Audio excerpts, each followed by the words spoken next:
People who don't like me don't stop my praise.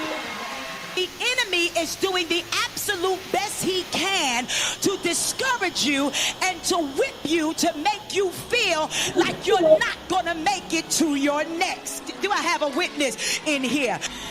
Because you don't need to be around somebody that's intimidated about your future. You don't need to be sitting by somebody that's jealous of what God's getting ready to do. If you are discouraged that yoke tonight has been broken, I come tonight with the prophetic declaration that there is nothing that shall be able to stop you from getting to the place that God has ordained for you to be. Whatever is standing before you, it has no power. Tell them you are unstoppable. You're unstoppable. You're unstoppable.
All right, we are up and running and ready for another show. How is everybody doing tonight? Welcome to another Unstoppable Live program. All right, hope you had a great weekend. All right, hope everybody that's here had an awesome weekend, because I certainly did. But me just couldn't wait for forward back again this week and run the show. Because you know already, once we reach the weekend, me I'm going to miss over the weekend, you know. I just can't wait for come back and interact with all of the Unstoppable family members here. All right, so welcome to everybody to the program tonight. Whether you are new or a regular, more welcome everybody, but especially the newbies. If you are new tonight for the very first time, don't be a silent listener. Jump in the comment section and let us know that you are new so that the regulars can give you a warm welcome. All right, don't just sit back and listen, man. Comment, mix and mingle, and make we see your name and we can get familiarized with it. All right, now we have a guest tonight that is here to share his situation with us. And you know, as me always say, me always commend men whenever them talk out, you know, about the things that them go through. Because most of we feel like say, I just woman alone go through things and man no go through nothing. But the reason for that is because men very rarely talk. You know, we tend to keep things in because we have this whole macho persona where we say, boy, sure, if we talk about things that happen, we soft. We are viewed as soft. Right, but that's not the case. So I always have to commend the gentleman who wants to open up about things that's going on. So like I said, I have the general here with us tonight to share his saga with us. But of course, you know, I have to make sure that I pay the credits to the people who power the program. Now, I keep on telling you about Slam IPTV services, right? The reason why I can talk about Slam IPTV so much is because it is a service that I am personally using. And when I tell you, I not have no issues, me not have no issues at all. I am getting television stations from all around the world. And the good thing about Slam IPTV is you can even personalize it and tell them to listen, Slam, I want these channels, that channels from this country, channels from that country, and Slam IPTV will give you those channels. We are talking about news channels, movie channels, premium channels, all HD channels we're talking about right here. Alright, I'm here talking about if you're there foreign and you want to watch some Jamaican channels or any channels on the Caribbean, Slam IPTV is the service that can provide it. So now you can reach out to them at 647-858-4337 and you can WhatsApp them to or call them straight. You can reach them on Instagram and Facebook at slam_IPTV.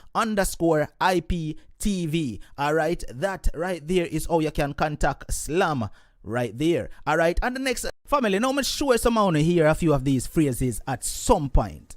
It's all in your head. We can make the pain go away. Here, just take this pill. Or just watch it for a little while, man. Maybe we stop. But guess what?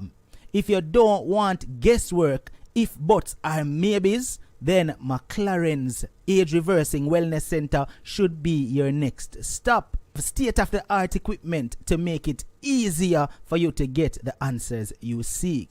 Them assess the problem and provide results the same day. Family, you need to schedule your appointment if you want to get the answers. 914-278-9394. Or you can visit the website mclarenswellness.com. Check it out today. So I see a lot of people over there on Facebook hitting off the like button, and I do appreciate that. Thanks to everybody who is doing that over there on Facebook. Now, YouTube crew, we don't need to do the same thing. Let's get the likes up over here on YouTube so that we can get the show started. If you have not clicked the like button yet, well, now wait upon. Hit that thumbs up. All right. And Facebook crew, please remember to share it to every single group you can share it in. I remember me can see all of who share, you know. So if you're not share yet, nobody say me share. Share out the program right now. And YouTube crew, please share it out as well to as much groups as possible. Share it out to at least one contact, WhatsApp contact, and it goes a very far way. All right, now I'm going to introduce the guest to the program, but remember the rules of this platform. You are never ever allowed to be disrespectful towards my guest or to anyone in the comment section. You are free, however, to share your opinions as long as you keep it respectful. All right, now I'm going to introduce the brother Bossy. Well, go on. Good night again. Good night, Unstoppable and Unstoppable family. And thanks for giving me this platform so I can share my story, my life experience uh, on this on this platform. I do appreciate you, my brother. First of all, and as you heard me say earlier, you know, I have to commend you because, as you hear me say, most men really like to talk out when them go through things with women. So it sets the notion as if we as men or us as men don't go through things as well. So I do commend you for reaching out, and I appreciate it. So well, it took a lot out of me for me to, just trying to release some of what I'm going through, I've been through, and is going through with my situation. Right. And that's the major reason why I'm talking to you tonight about some of the things that I've been through. Well, what I'm going to do right now, I'm going to give you the platform so that you can get into it from the very beginning, right? And 30 minutes within the program, I'm going to give you a water break so I could pay the credits to the sponsor again, and then I'll get right back to you. I won't interrupt you until then, all right? So go right ahead. The program is yours. Okay. Now, as you might as well know, I'm from Jamaica. I was born in Spanish Town, and in 1969, I was living with my grandmother in Spanish Town, and I thought my grandmother was my mother, my biological mother. I knew who my father was because occasionally I see him once a week. He would come by, he'd drop off a box of grocery to us, he'd give some money to my grandmama, and then he would, he would leave. If he's not coming over, what we do, we take a taxi downtown Spanish Town and get on the bus to Kingston. We should, go to his house. We get there maybe Friday, not Friday, but Saturday evening. If he give us a box of grocery, we get on the bus and we head back to Spanish Town, or we might stay overnight and head back to Spanish Town Sunday morning. Now, I know who my father was or is, but I've never lived with him for 24 hours. I've never spent 24 hours on the roof with this man. She said, this man is my father. As I said, I knew who he is. Get to talk to him, and as far as, hey, daddy, how you doing? But again, I didn't know who my mother was until after my grandmama died. My grandmother died November 11th, 1969 at 12 o'clock. I remember the day like it was yesterday because I was living with her, and my grandmama died literally from hunger. Okay, she died from hunger in 1969, and how I know this hunger is because we had some family that was living just down the street from us, and she asked me to take her husband food, which was my cousin. She asked me to take his food to him to textile. I was going to have a textile. She asked me to take his lunch to him, and I took the lunch to him. On the way back, she asked me to pick up the gleaner. And when I stopped to pick up the gleaner, I found a tuppence. I don't know if you all familiar with tuppence, but I found that at the entrance, to the store, and I went back to my house where my grandma was sitting, and I asked her, did she get anything to eat all morning? And she said no, because I knew that there was nothing in her house. So what I did, we had a cheese can, and I pulled some lime leaf off the tree and got some water in the cheese can, made up a fire, put it on the cheese can, and I went to the store. There was a store down the street at the entrance to the lane where my cousin was living. So I put the lime leaf to boil, and I went there and I bought a quantity bread and quantity sugar, and I came back and I gave my grandmother the bread, and I poured some of the tea into a cup and gave it to her. I sat at her foot, and we were talking about some of the things that I want to do for her when I grew up. I looked up and I saw the plane flying. And I was just telling her that, I want us to fly in a plane. And, we're talking, and she called me her son because, uh, you know, as I said, she was like my mother. That's what I call her. I call her mama. Okay. Well, Friday evening came, and she didn't get no food. Nobody brought us food. I mean, we had family that lived down the street, but nobody brought her food to eat. So we went to bed Friday night. Saturday morning, they're struggling, like somebody, you know, rolling around on the floor, and smell a very foul smell coming from her room. And we started laughing. We were kids, we're just laughing about it. So we went outside. There was a soursop tree that was, out there, and we went down to the soursop tree. We were talking about it, and a cousin, mother-in-law, came up and asked her. They call her Miss Matty. That's what the neighbor would call her, Miss Matty. So they asked her, "Have you seen her?" So we said, "No, we haven't seen her, but we hear something."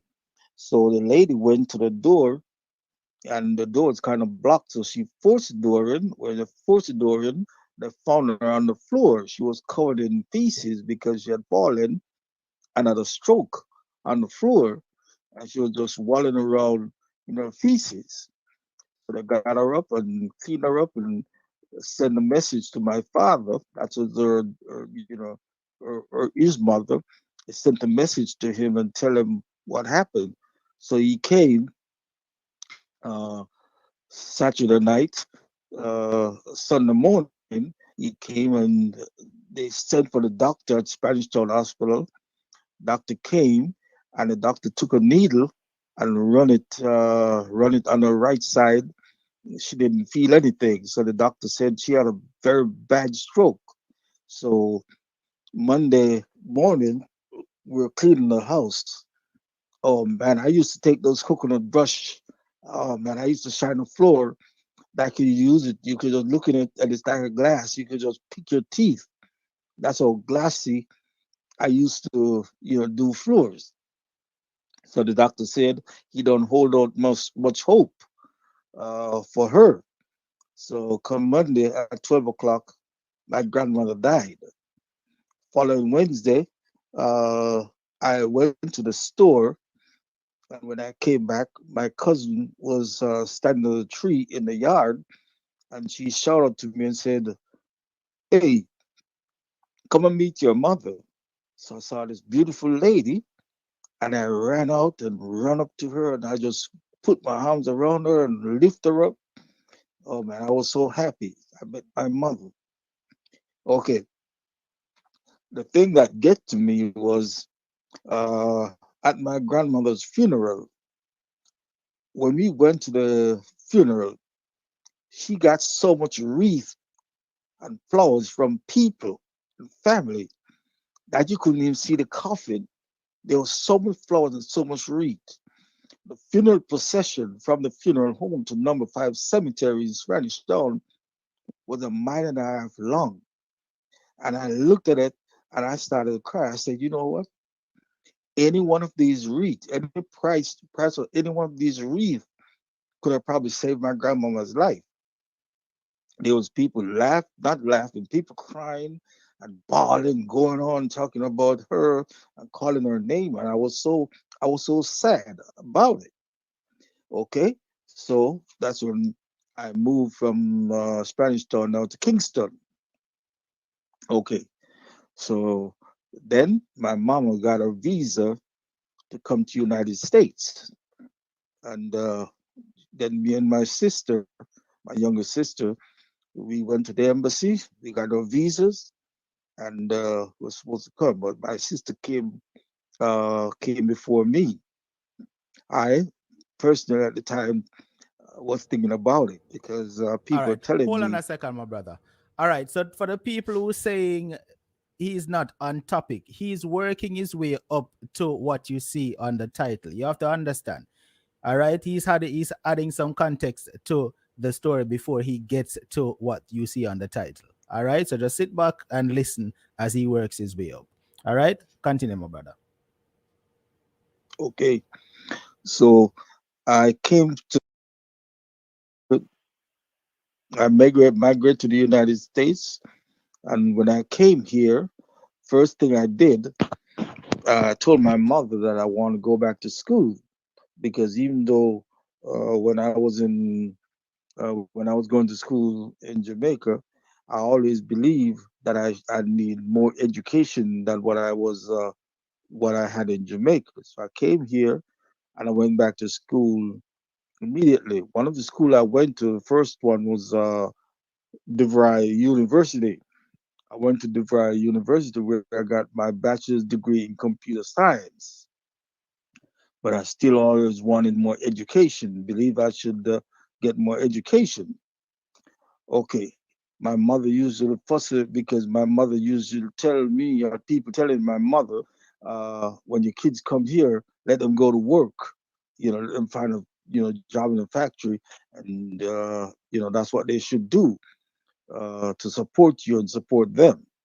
So my sister came here; she was doing babysitting for her in the northern suburbs. That's what my sister was doing. I, on the other hand, wanted more education. So I went to DeVry, got my bachelor's degree in computer science from DeVry.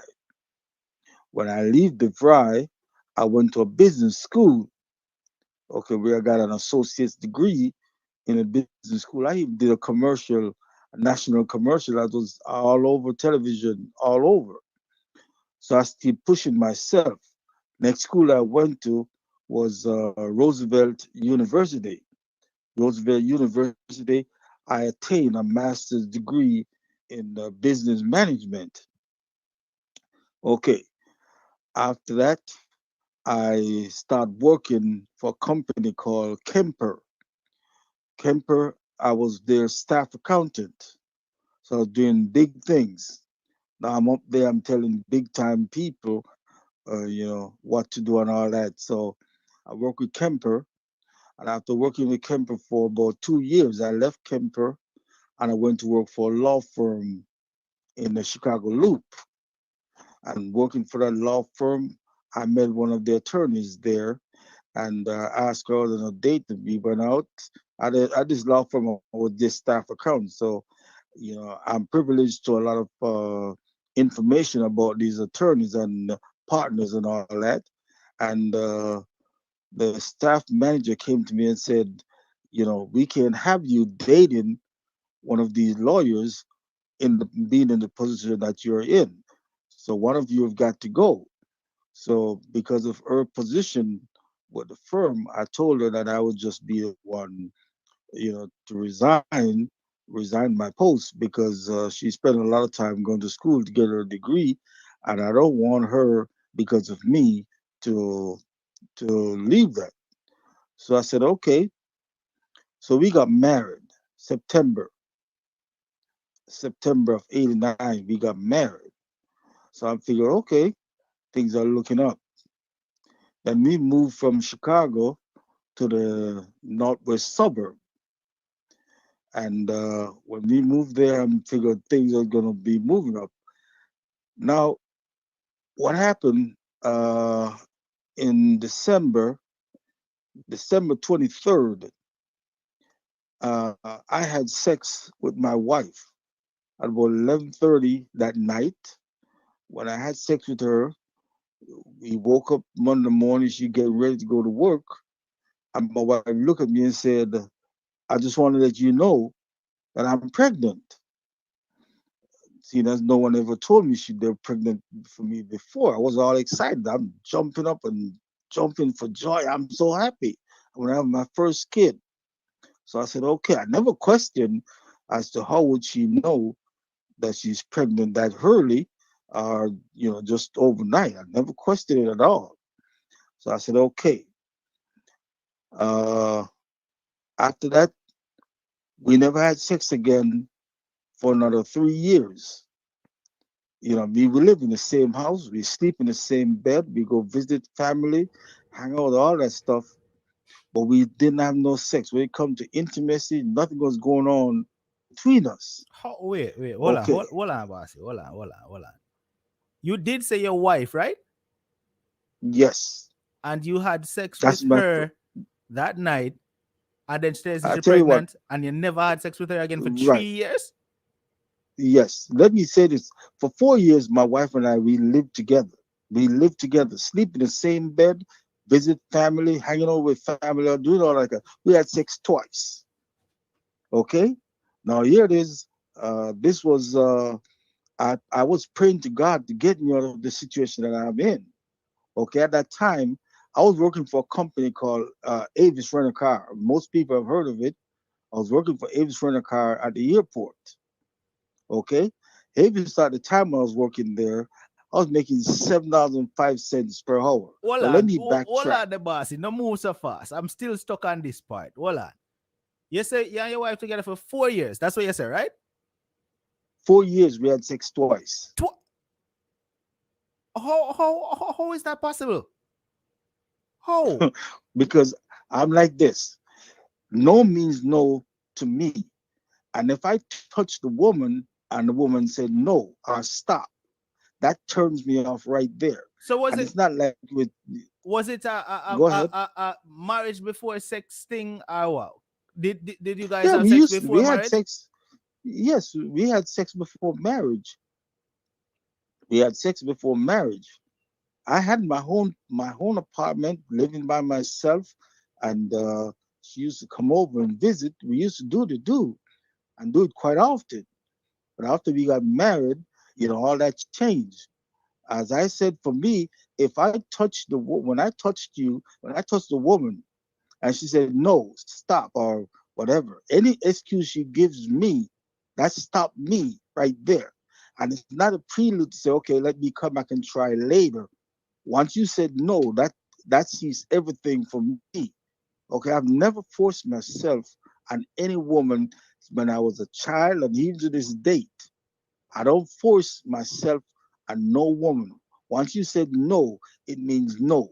Not wait until later and whatever. Once you said no, it stopped. Everything stopped for me right there. Okay? And that's what I did. Okay? So when she said when I used to what we used to do, I was working for Avis at the airport. Okay, plus I was working, working, working my job at my day job.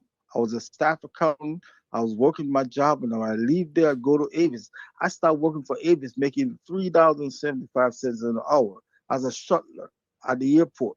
I would take cars from the airport to different Avis locations throughout Chicago, New York, Michigan, all over. I was taking the cars, but I was making $3.75. From that, they have a position open where the roving rover, where you check the cars in when the renters return them. You stand outside with a handheld computer and you check the car in. I did that, and from that I became a rental sales agent where now I'm working on the inside. Okay, and they were paying me $7.05 per hour.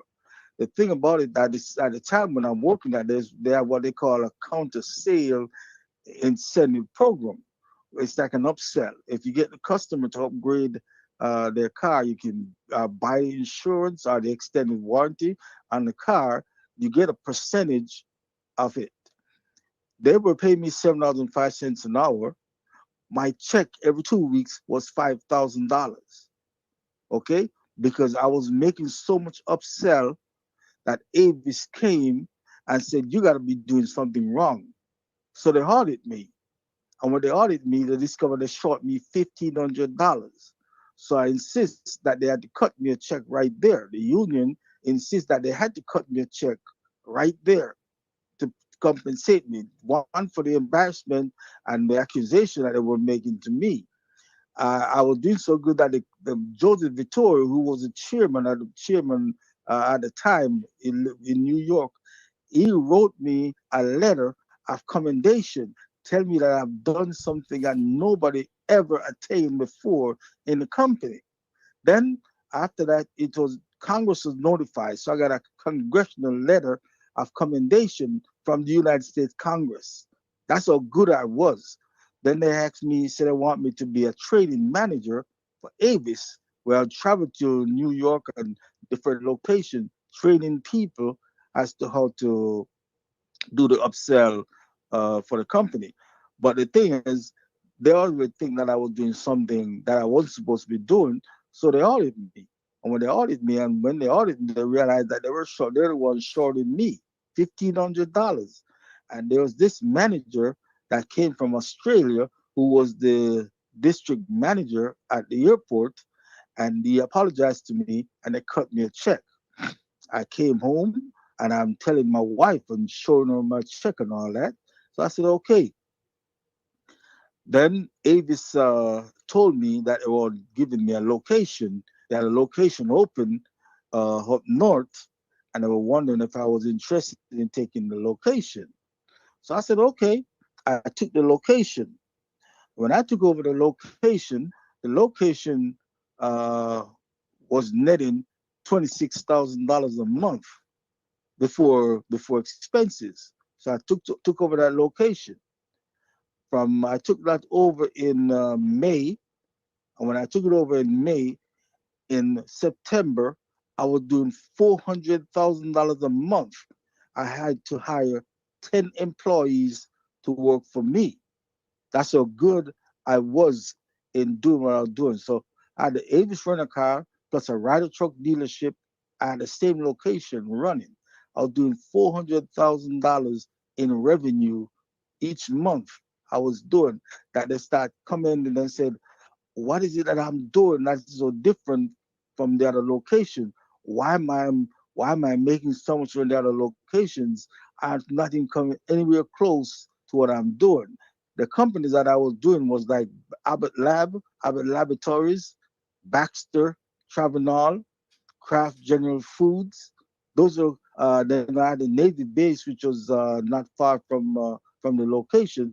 And every weekend those neighborhood people would come out and they'd rent from me. Then there was another Chevy place called Rocking Back Chevrolet, which is just about a mile west of me.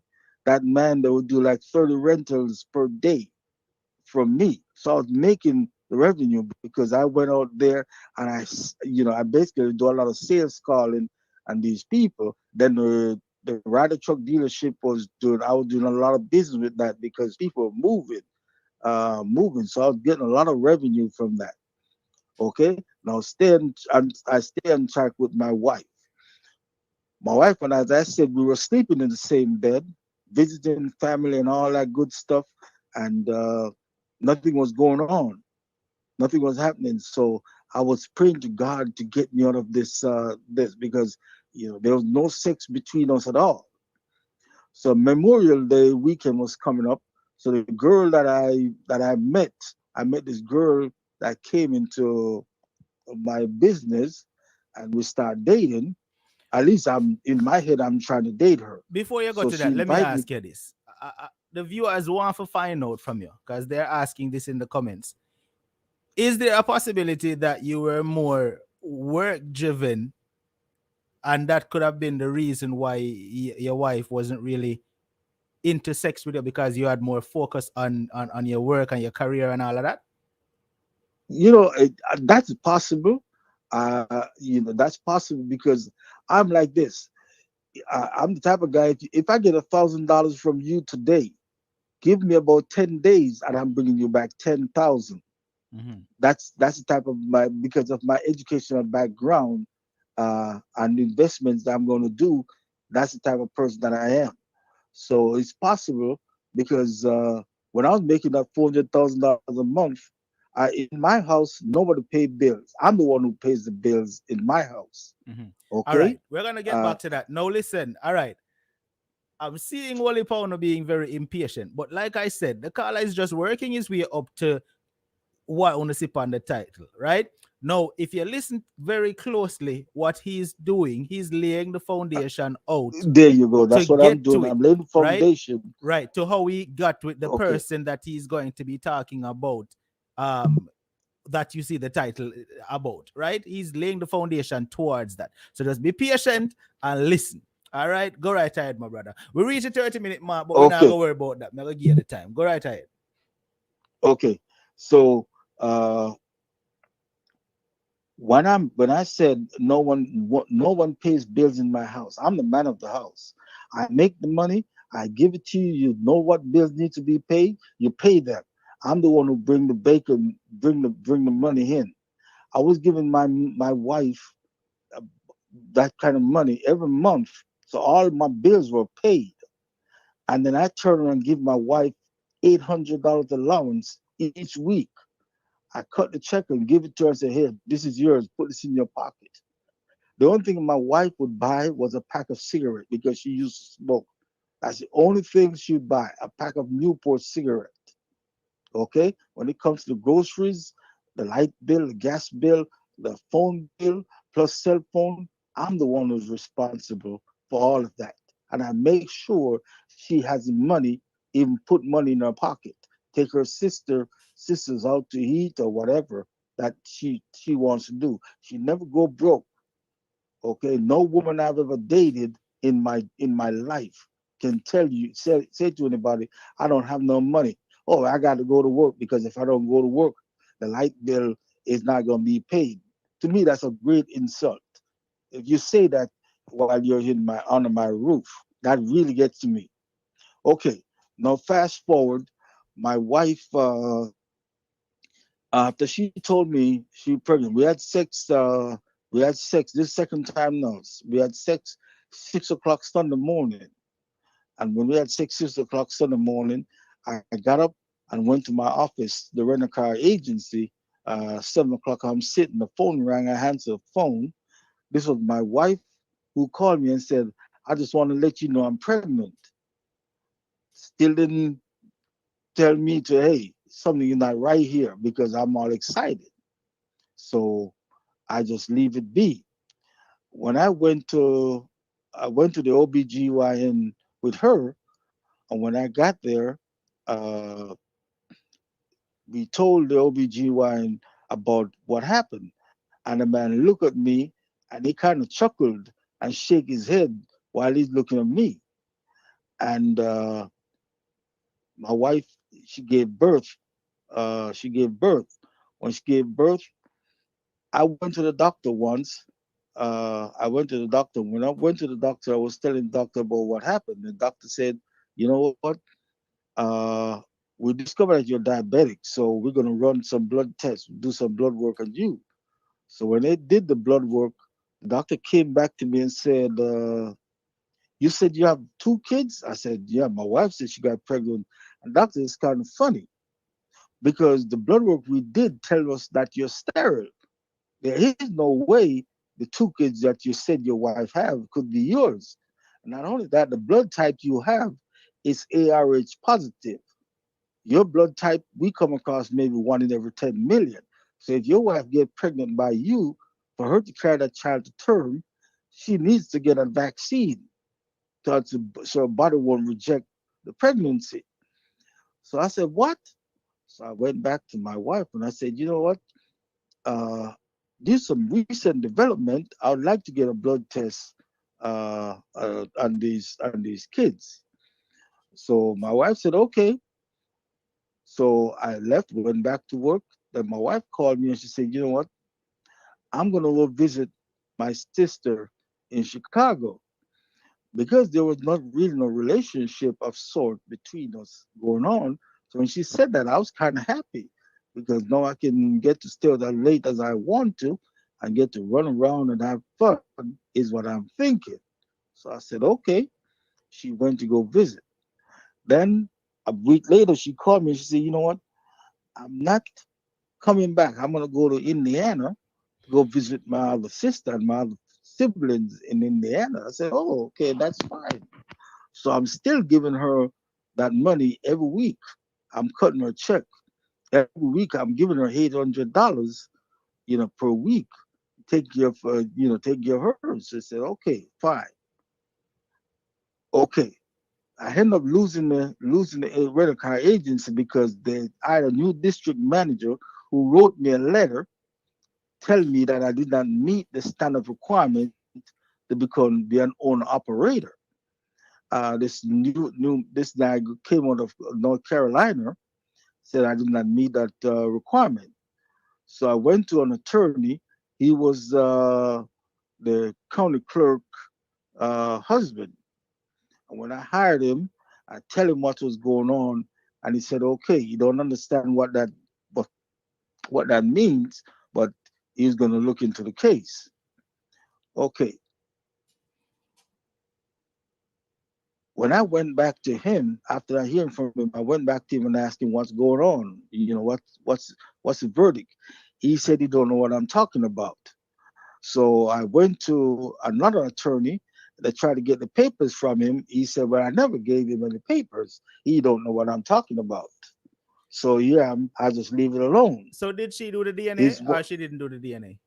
No, she didn't do no DNA. Even to this day, I'm talking to you right now, and there's gonna be more that's gonna blow your socks off. So she Okay? said okay when you asked her about the DNA, but When I asked her about the DNA, she said, "Okay, she's gonna do the DNA." she decided to Okay, leave instead. you're right. One of the things is, I don't know if you remember, this game used to come on Channel 5 many years ago called Press Your Luck. Okay, I don't you remember you used to watch that. Used to be a game show that the contestant there was a thing like boop, boop, boop, boop, boop, boop, boop, boop, boop, boop, and you press, and if you stop on money, you win that prize. And you can stop on some goofy stuff, you can lose. I went I went one Sunday night. I went into my son's room and I said, I want to play some game with him, but you have to sign in. Each time you're going to play, each person has to sign in. So I went to sign into the game and noticed this buddy of mine, he was signed in at about 10 o'clock one night. So I said, why was he over here at this time of night? My wife starts stuttering. So I leave it alone. I didn't push the issue. I just leave it alone. Okay.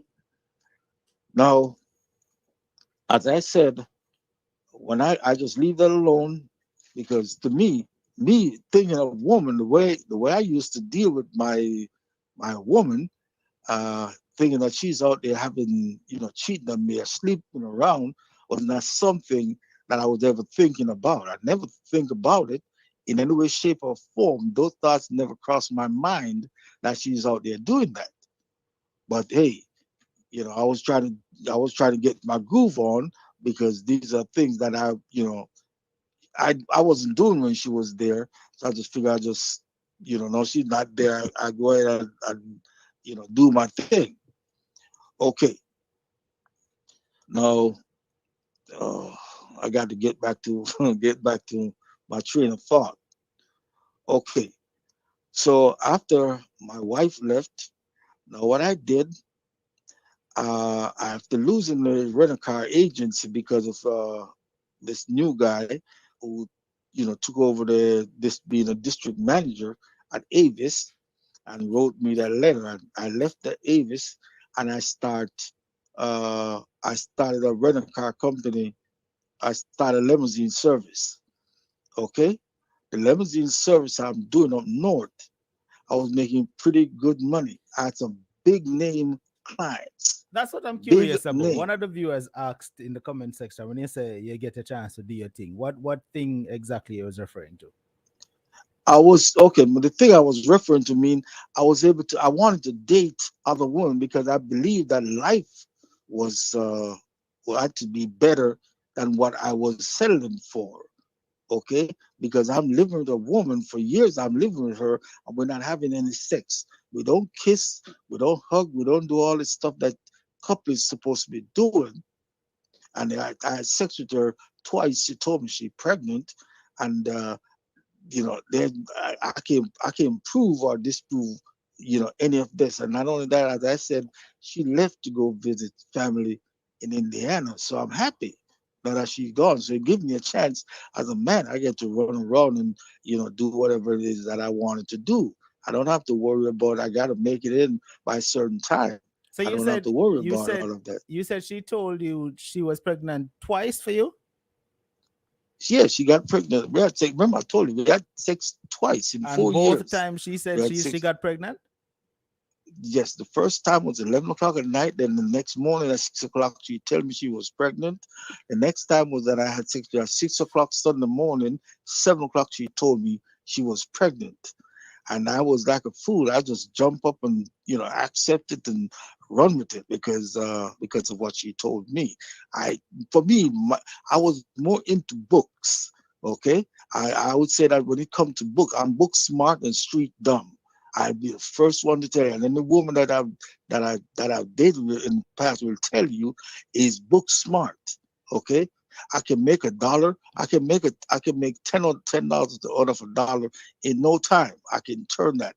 Okay, I'm book smart. My brother, People, hold on.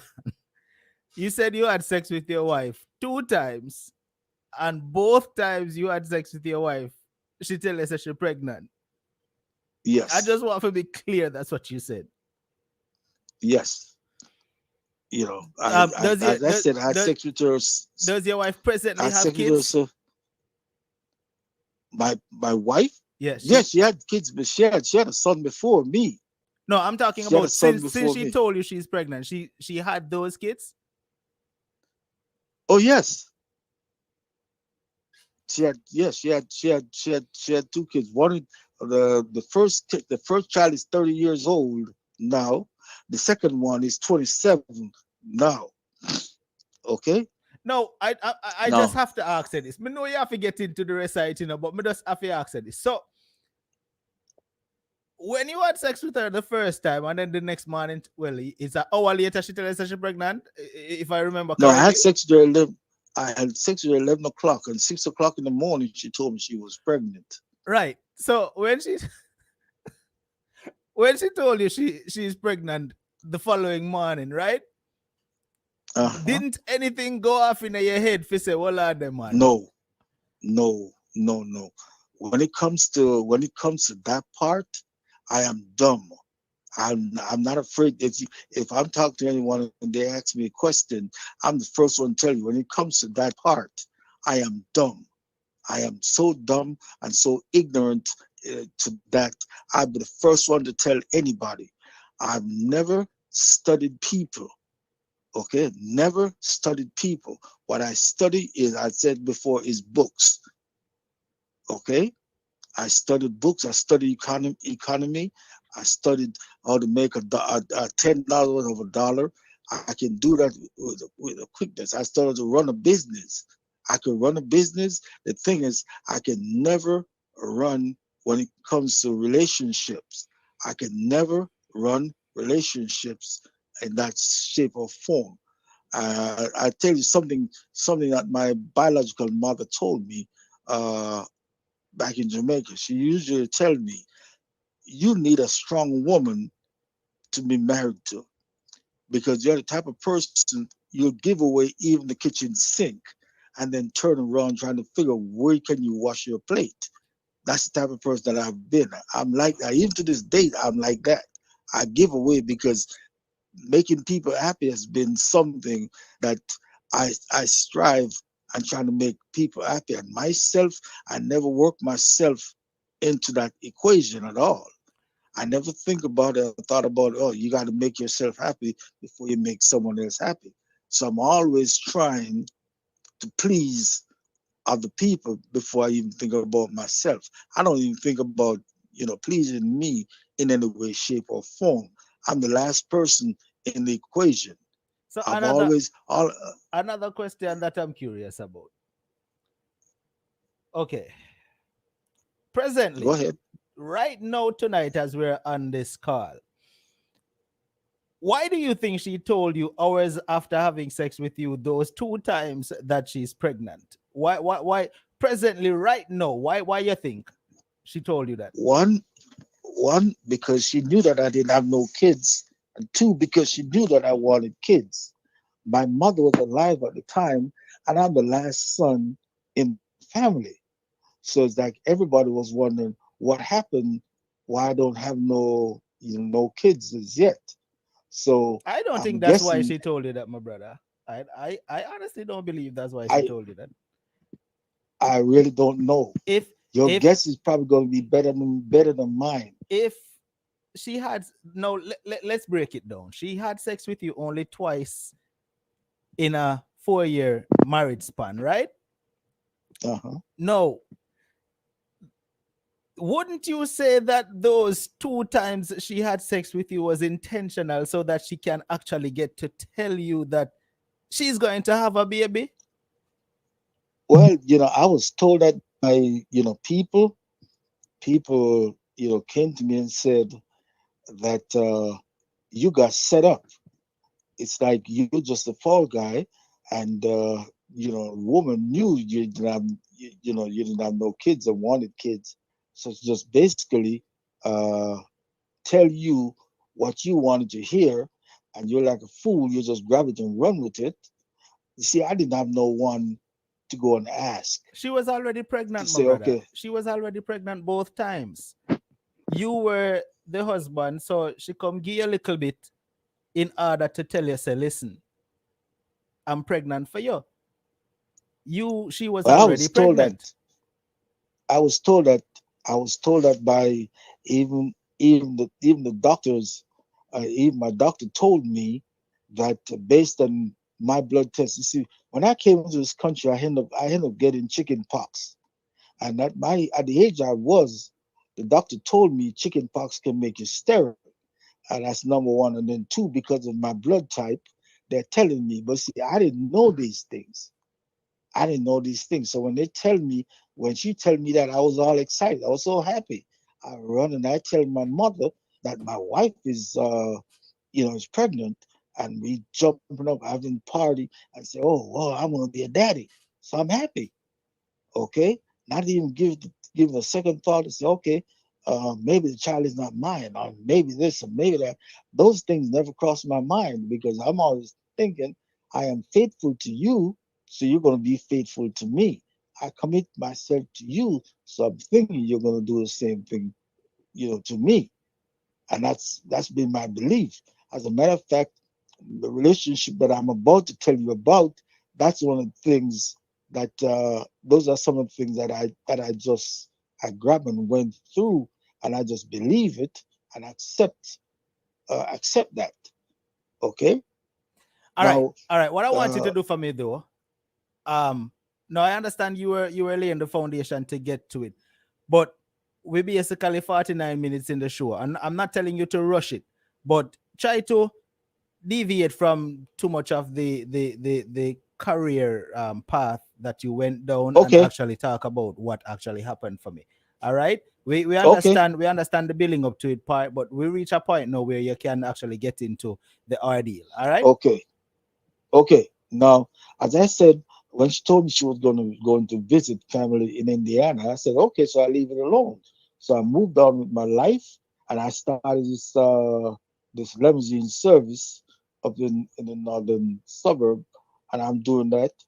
Some of the clients in my limousine service are like Bill Cosby, Prince, Jay-Z, Beyonce, Joe, uh, Denzel, George Clooney. These were some of my clients. Okay, so I'm making with the limousine service now. I'm doing $20,000 a week.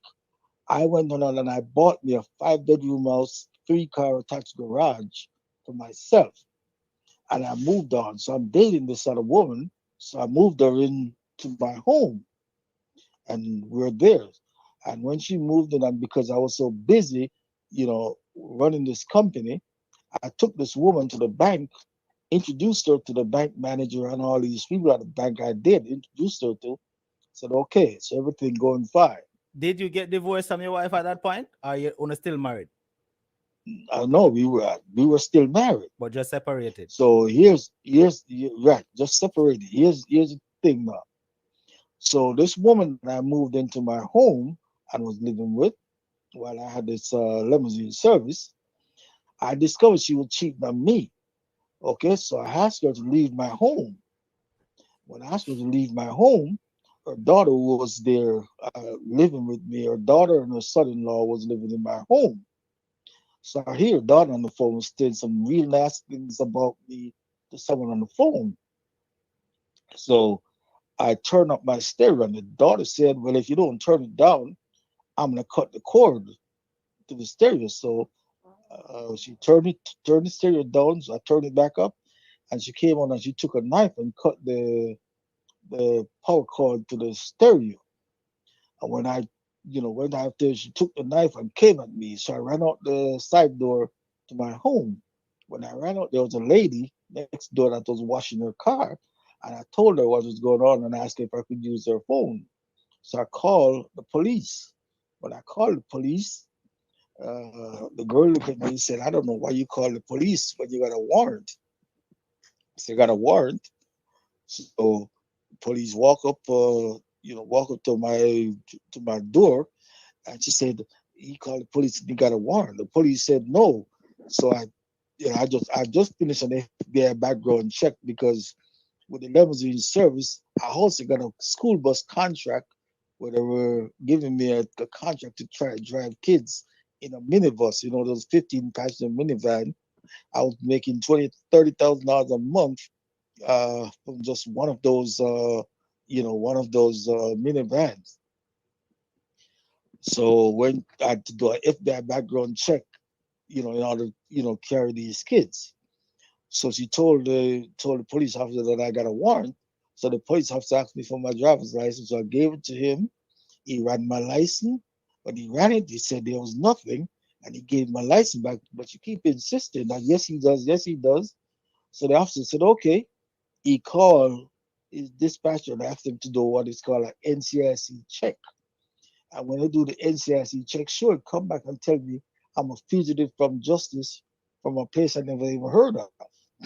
So the officer said, okay, just sit in the car for me. So I sit in the car. They took me to the police station.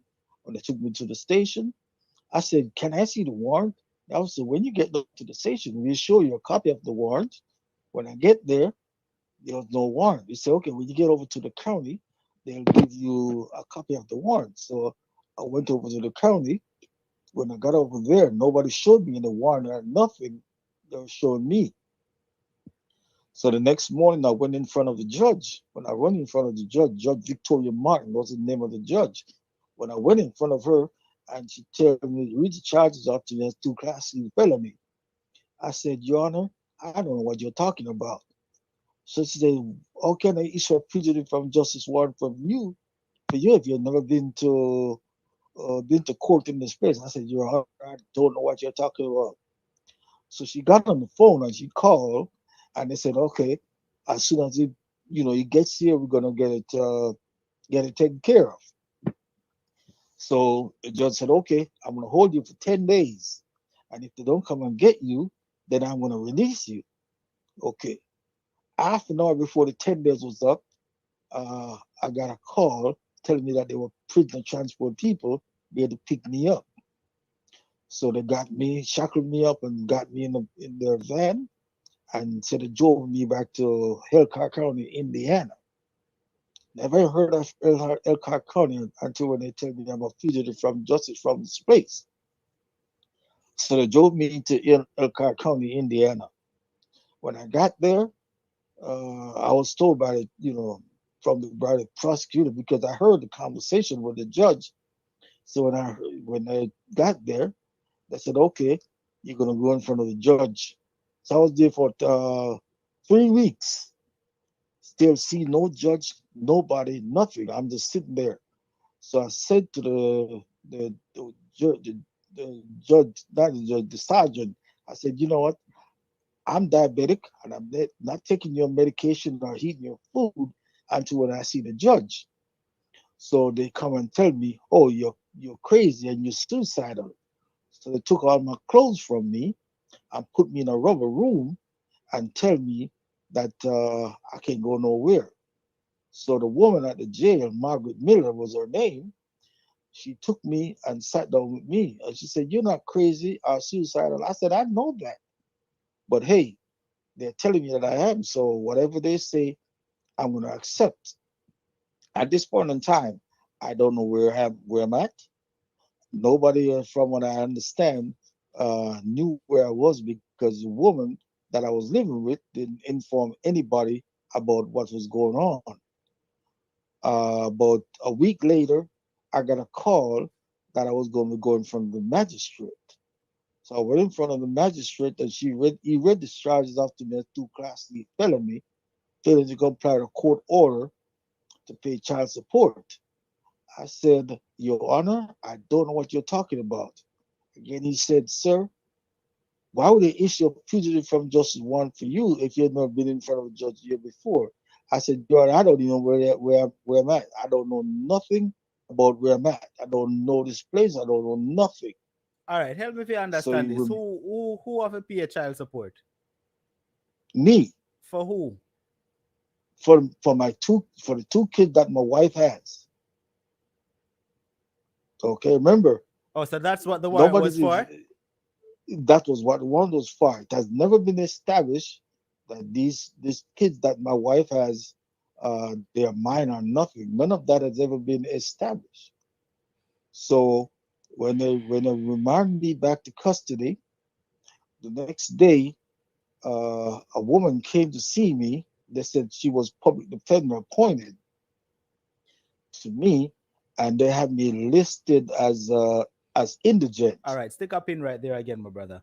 All right, see, that's why I'm telling you if you just listen and try to understand. See, a lot of want to saying him all over the place with the story, but he's not.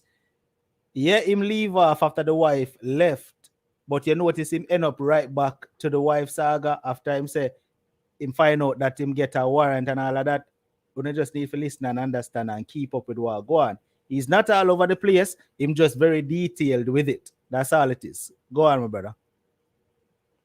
Okay, so the judge public defender appointed, and then have me listed as indigent. The woman came and see me at the jail, and I explained to her like I'm explaining to everyone right here. And the woman said, "Oh, there's been a gross miscarriage of justice. I am going to file a motion, file a minute sheet with the court, and get you back in front of the judge so you can be sent home." I said, "Okay." So this was take me back in front of the judge the next day. When I went in front of the judge and they read the charges off to me as 2 Class C felony, and I said, I don't know what you're talking about. The woman get up and asked the judge if I can, the bond can be reduced so I can bond out and go home. The judge refused, remand me back to custody.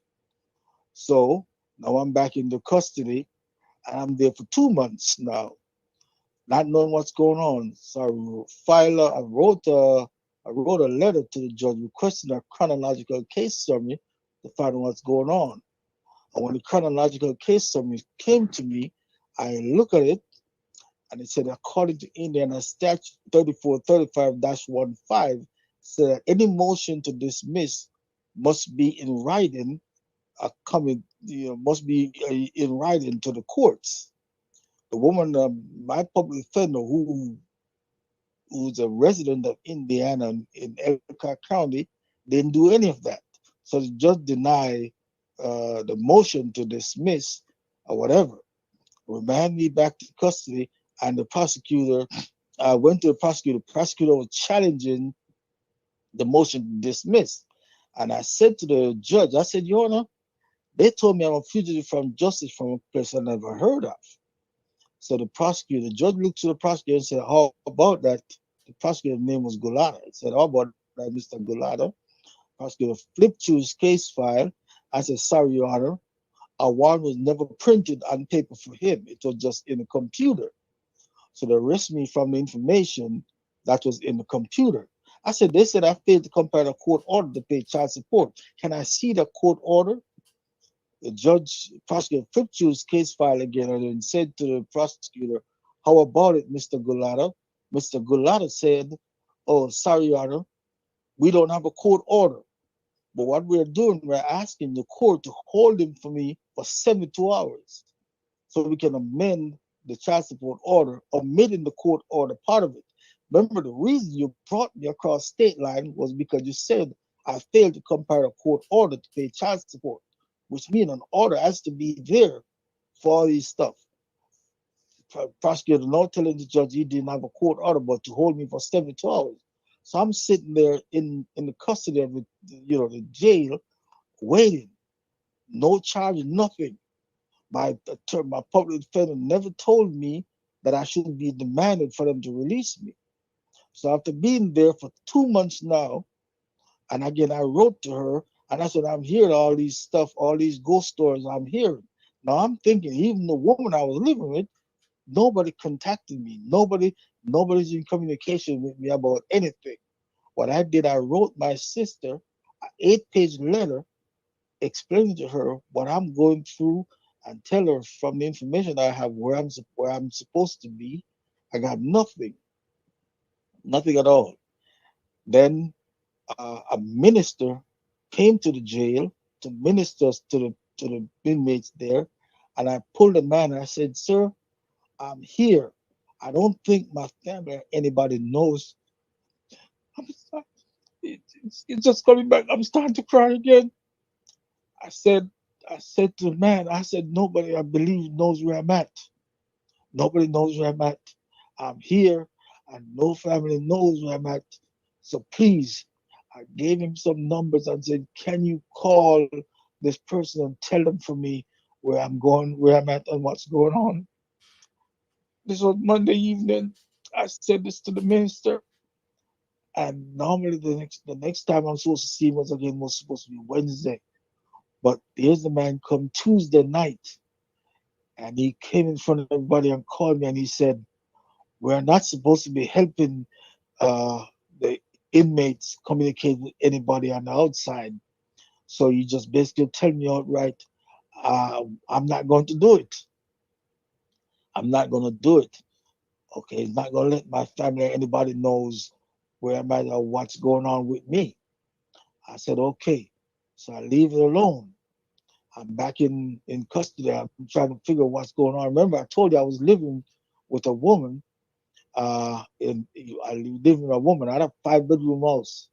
5-bedroom, 3-car attached garage is where I was living up there. I should have said the name of the place. It's called Waukegan. That's where I was living. And I figured everything was going great. I was doing great. I was making money. I mega money, I was doing pretty good. I only had $80,000 left to pay off on my house. I had money in the bank. When I left that woman in my house, from what I understand, when I got out, the woman went to the bank because she was signing all my checks for me. So they're familiar with her signature. The manager at the bank, familiar with her and all that. So she went and she cleaned out my bank account. Okay. So they foreclosed on my home. Okay. I had 34 business cars and 7 personal cars. I had Mercedes Benz. I had BMWs. I had Volvo. I had Jaguars. That's all what I had.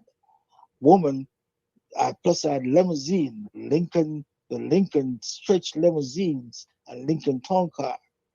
What she did with my cars, even to this date, I don't know.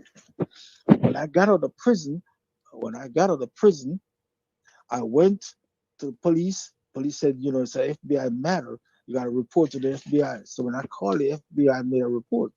They said, sir, it's not a criminal matter because you gave the woman permission to sign your checks. So the only thing you can do is sue her. But from what I'm hearing from you, it would make sense for you to sue because there's nothing to recover. That money is gone. I said, okay. So I ended up losing all my business cars, all my personal cars, all of that including my home. I tell you, I spent 9 years in the Indiana Department of Correction. I went to 4 different prisons while I was there in Indiana. 4 different prisons. When I came out, I was homeless. Homeless. As a matter of fact, I say this, I'm jumping some. When they kicked me out of prison, I say kick me out of prison because in December 27th, I wrote to classification asking them how much time do I need to be spending in prison. And they wrote me back, the mail is dated the 27th of December, stating that I'm just trying to get out of serving time and I should stay there and serve my time. On the 3rd of January of 2013, I got a piece of paper, a pass to go to parole and ID. When I went to parole and ID, they called me. The man called my name and said, we discovered the problem with you being here in custody. You're not supposed to be here. So what we're going to do, we're going to release you immediately. So he gave me an ID and told me to pack my stuff and get off the premises. I said, sir, can I get a phone call to call someone to pick me up? He said, okay. So I made a call to my sister. When I called to my sister and tell her where I'm at and tell her that they're releasing me, as a matter of fact, I say this, when I called my sister, this is my oldest sister. When I called her, she answered and I hear her husband in the background. And I told her they're releasing me from prison if I could come to her house. She said, no, she said, I don't have any place for you to sleep. I said, you know what? I'll sleep on the floor. I hear her husband in the background said, no, he can't come here. So the man at the prison said to me, so you got to get off the premises now because we're trying to do count. And if you're here, you're going to mess up the count. So they said, okay. What they did, they put me in a car and sent me to a homeless place in Elkhart, a place called Faith Mission. So they sent me there and tell me I need to go there and I'm going to see a parole officer who's going to come and see me. So when they dropped me off there, I called the parole officer and tell him where I was. He came the next day. When he came to see me, he said, why are you here? I said, sir, I don't know. Whatever you tell me, I'm going to go with that because I've been going through hell and nobody can tell me anything. So he said, okay, I don't see no conviction for you. So I don't know why I'm even here talking to you. I said, sir, I don't know. I'm at a loss just as much you. All right. So I was in this. Wait just a minute, because I'm trying to understand. You spent 9 years in prison for child support. Yes, 9 years. How much? How As a much? How matter of much? fact, How much did you owe in child support? In order to hold child support, it must mean you have a court order to pay child support. Even to this day that I'm talking to you, there's no such order. There's no such court But order at all. how did you get sentenced 9 years No, for? they didn't sentence me. They didn't sentence me to 9 years. They didn't sentence me to 9 years. What happened? They normally they started off with they see the conviction was a Class D felony. In Indiana, Class D felony carry 3 years. 3 years, you do 18 months. So what the judge turned to my public defender and asked her, how much is it that I'm supposed to hold in the child support? She said, oh, he holds $7,000. So the judge said, okay, I'm sentencing him to 3 years. So I turned to the judge. I said, Your Honor, remember, I've been in custody now for 4 months. The prosecutor said, Your Honor, we're not going to give him credit for the time that Illinois held him and for the time that he was in the county jail. So all that time that I served there, I had about to be do all the time all over again. When they sent me to a place called RDC, which in Indiana, when you're sent to prison, you go to a place called RDC, which is reception diagnostic, which will process you and tell you what prison you're going to go through. So when I went there and they processed me, they told me because I have no criminal history, they were going to send me to a level 1 facility. So I left there with understanding I'm going to a level 1 facility. But I ended up going to a prison called Miami. When I went to Miami and they unloaded me at Miami, they told me you can't stay here. This is not a prison for you. So they said, okay, load back in the prison bus. Now they said, okay, we're taking you to a place called Madeiraville. When they took me back, so they took me to Madeiraville, they took me to a place called Stateville. All right, all right. This for Wait a second. All right. So, Evelyn, good night. Happy to see you here tonight. It's been a while. Now, Evelyn just asked a very, very good question based on something that you said. You said when you went to prison, you had X amount of cars, you had $80,000 in your bank account and something like that. That's what you said, no, correct? I had $80,000 left. I had $80,000 Oh, left left under to to pay finish off. pay off my house. Right. So you did mention that you had a successful business and all of that. So Right. you As a mentioned, matter of fact, I give you the name of the company so because it's still on the internet right now. I'm okay, still waiting. I'm still rated on by the Better Business Bureau. I'm still waiting there as a as a A class rated right now on not but on the internet. The okay, company's called The company's called Blue Mountain Limousine Service Inc. okay. But this dot is this net. this is what I wanted to ask you. No, you said, all right. You said there was an amount of $7,000 which was supposed to be paid. No, I had $80,000 left to finish paying off No, I mean the my child house. support. I mean the child support. Right. That's what the public defender told the judge that I had $7,000. So you couldn't $7,000. Huh? you couldn't have paid that $7,000 to not go to prison or not go to jail. Okay. That was not the issue. The issue was not about not being paid. The thing is, my wife told my wife at the time told the judge that I was giving her money. The prosecutor said it don't matter how much he gives you, he didn't pay to the county. So it doesn't count as anything. And all of what I'm telling you right now is a matter of public record. Mhm. This is a matter of public record. It's right there. The records are right there. As a matter of fact, just a few weeks ago, I had to call Elkhart County Superior Court 6th clerk.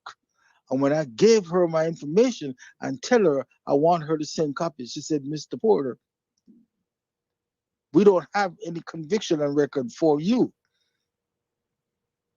Mhm. You understand? Mhm. Okay. The clerk of the court is telling me that I can't find any conviction on record for me. the parole officer from Indiana and Illinois is telling me they can't find a conviction for me. So it's not that people wouldn't I couldn't pay the money. That was not an issue. The issue of paying is that they never gave me a chance. As I said, I thought I'm a fugitive from justice from a place. When you tell me I'm a fugitive from justice from the place, you never come to me and say, "Oh, there's a child support case pending against you. You know, how you gonna handle it?" They never gave me that chance. The only thing I was told was I'm a fugitive from justice from this place I never ever heard of. And since then, my life has been a living nightmare. I'm gonna go kind of jump over and say this. While I was in custody, okay, now I'm in at a place called Westville, and all of this is something that as I said, you can Google it, Westville Prison. I was in Westville Prison, and I filed a writ of habeas corpus with the Second District Court in South Bend, Indiana. Writ of habeas corpus. Gregory Zoller, who was the Attorney General for Indiana at the time, in my pleadings, in in my pleadings to the court, explaining to them what's going on. Gregory Zoller was the Attorney General. Mike Pence, you see the former Vice President Mike Pence, if I could catch him, I'll choke him. Because that man, I tell people about he was a law and order. Yes, law and order keep me down because I wrote to him. I was in the Elkhart County jail, in a jail that's supposed to hold 15 people. There was 85 of us in that jail.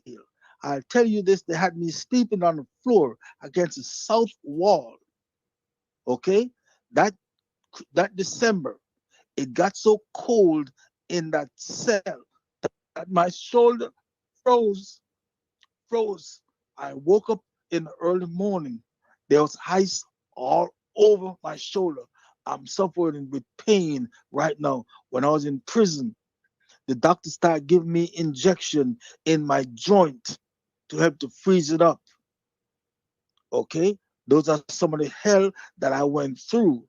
As I said, Gregory Zoller, who was the Attorney General, wrote back to the court in my writ of habeas corpus. When I filed my writ, Gregory Zoller, who was the Attorney General, wrote back to the court and tell the court that everything I said in my pleadings to the court, I was correct. The problem is what he said. Judge Lozano, who was the judge at the Second District Court, he said, Your Honor, he never gave the state an opportunity to correct the constitutional violation. So Judge Lozano dismissed my writ and sent it back down to Indiana. I am sitting there. Gregory Zoller or anyone from Indiana never came to me and said, came to them and said for them to release me. Okay? So I'm there in prison. Okay? Now what they're telling me, remember I told you I wrote my sister an 8-page letter. 8 pages. I wrote to my sister explaining to her what I'm going through. Never got a response back from my sister. Okay? Never got a response back from nobody.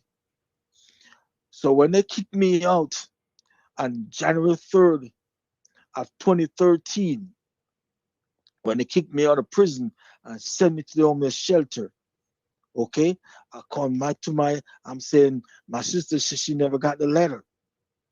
Okay, that's what I'm told. They never got the letter. They got nothing. My biological father died, buried. I knew nothing about it until when I got released from prison. Okay, now as I said,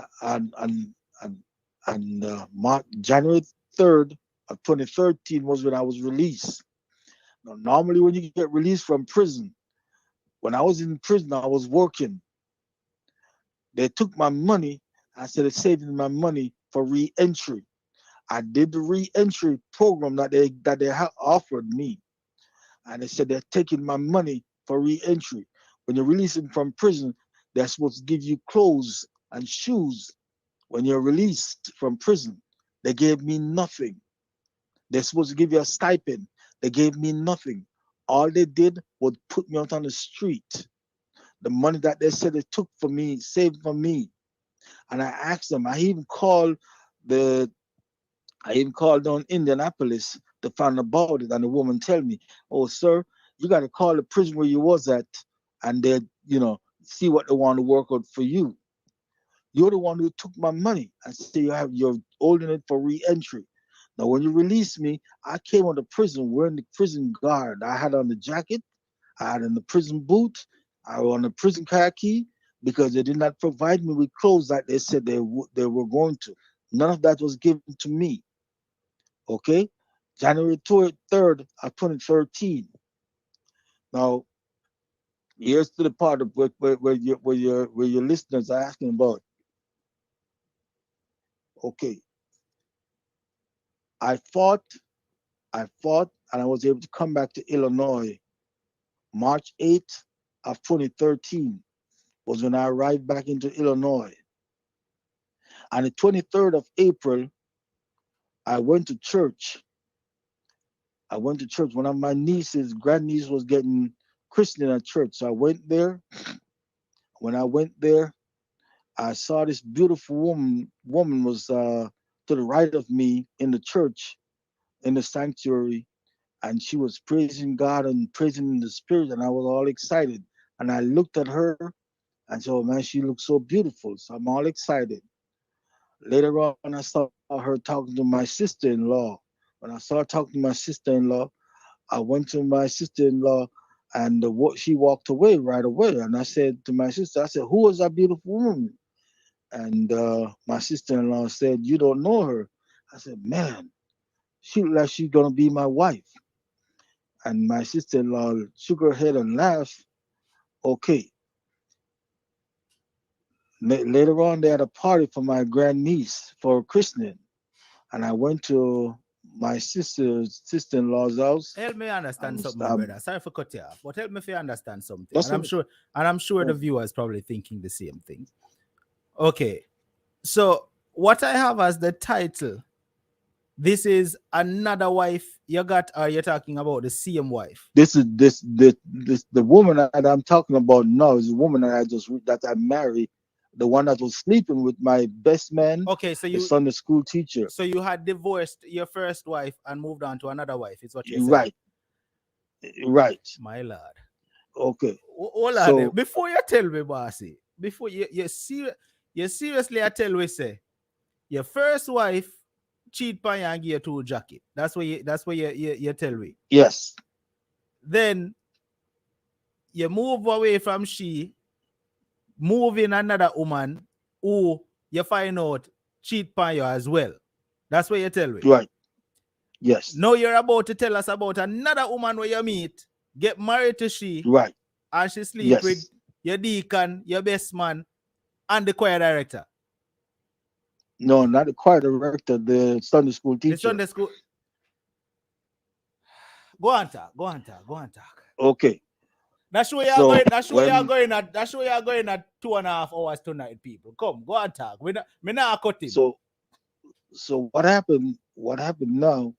When I saw this woman, this is the most beautiful woman you could ever see. Oh man, she was so pretty, unbelievably pretty, and I was all excited. So my sister-in-law was telling me, that she's her neighbor and all that good stuff is what she was telling me. So I'm all excited to meet this, woman. So I went there. We had a party for my grandniece christening, and I was making drinks for everybody. I was making daiquiris, for everybody. And then she came, and when she came, and I made her a daiquiri. I was asking for a number. She wouldn't give it to me. She told me that her phone was not working. I said, okay. And my niece was getting married about August 16th of that year, 2013. My niece was getting married. So she asked me if she could go with me to the wedding. So I told her, I asked my niece if she could go. My niece said no, because she's not a nice person. So she don't want her at her wedding. So I said, okay, you can tell me what can bring if I'm invited. and she's gonna be my guest. How dare you tell me who can I can bring with me as my guest? So they said, okay, leave me alone. So on the 12th of August of 2013, I went to visit my brother, and at the back of my brother's house, I stood there on the porch, on the back porch, and my sister-in-law told me that she was there. So they called her up, and she came upstairs, and we started talking. And I'm, macking and telling her about us being together. So I said, okay, and we start dating there, August 12th, 2013. We start dating. Okay. Uh, about the Wednesday, I noticed that she was acting funny. So I said, "What's wrong?" I said, "Talk to me and tell me what's going on." And she said to me, "Well, I don't have papers to be in this country." I said, "What do you mean you don't have papers to be in this country? Because I'm ignorant now. What's going on? What do you mean you don't have papers?" And that's when she started telling me that she came on a visitor's visa and she has stayed past her time and all that. So I said, okay, that's no problem. In the past, I've always told myself that I'll never marry a woman unless I'm marrying for love. I won't marry anybody for papers. But hey, I, I, the way this woman looked, I was all excited. So I said, okay, no problem. Now, before I got arrested, what happened? As I said, I came here and I've been in this country now 40 years now. So what I did, I applied for my citizenship. I went and I did the citizenship test, and they scheduled a date for me to come back to do the swearing in. And I got arrested before I could do the swearing ceremony. So now here I'm in custody. So when I got out of prison, I went I went on to the what do you call it, the Catholic Charities Immigration Department. When I went on to them and tell them what's going on, the lawyer said to me, "Sir, I understand the records show you did the test and all that stuff, but because you didn't do the swearing, you never complete the actual thing. So you have to do everything all over again." I said, "Why?" She said, "Because you never finished it when before you got arrested. So now you have to do everything all over." Okay. So what they tell me, because for me to do for her, I can file papers for her. By me filing papers for her, because she overstayed her legal status, which means she's have to go back to Jamaica, and then for however long she stayed, she has to be in Jamaica for that period of time. I said, okay. They said, okay, you can file for your citizenship, and once you get it, then you can file her papers. And within 3 weeks after you file, she should get a social security card, and then she can start the process of being in this country. So I said that to her. She now become aware. Okay. So I told her we're gonna do that. Okay. So I'm going on. I'm thinking we have a marriage going on. All this good stuff. The assistant pastor at the church, all this I went to him and explained to him, and that's why I noticed that my wife started acting funny towards me. Okay, she started acting funny towards me. As a matter of fact, I'll tell you, my wife told me twice she got pregnant twice, and she had miscarriage.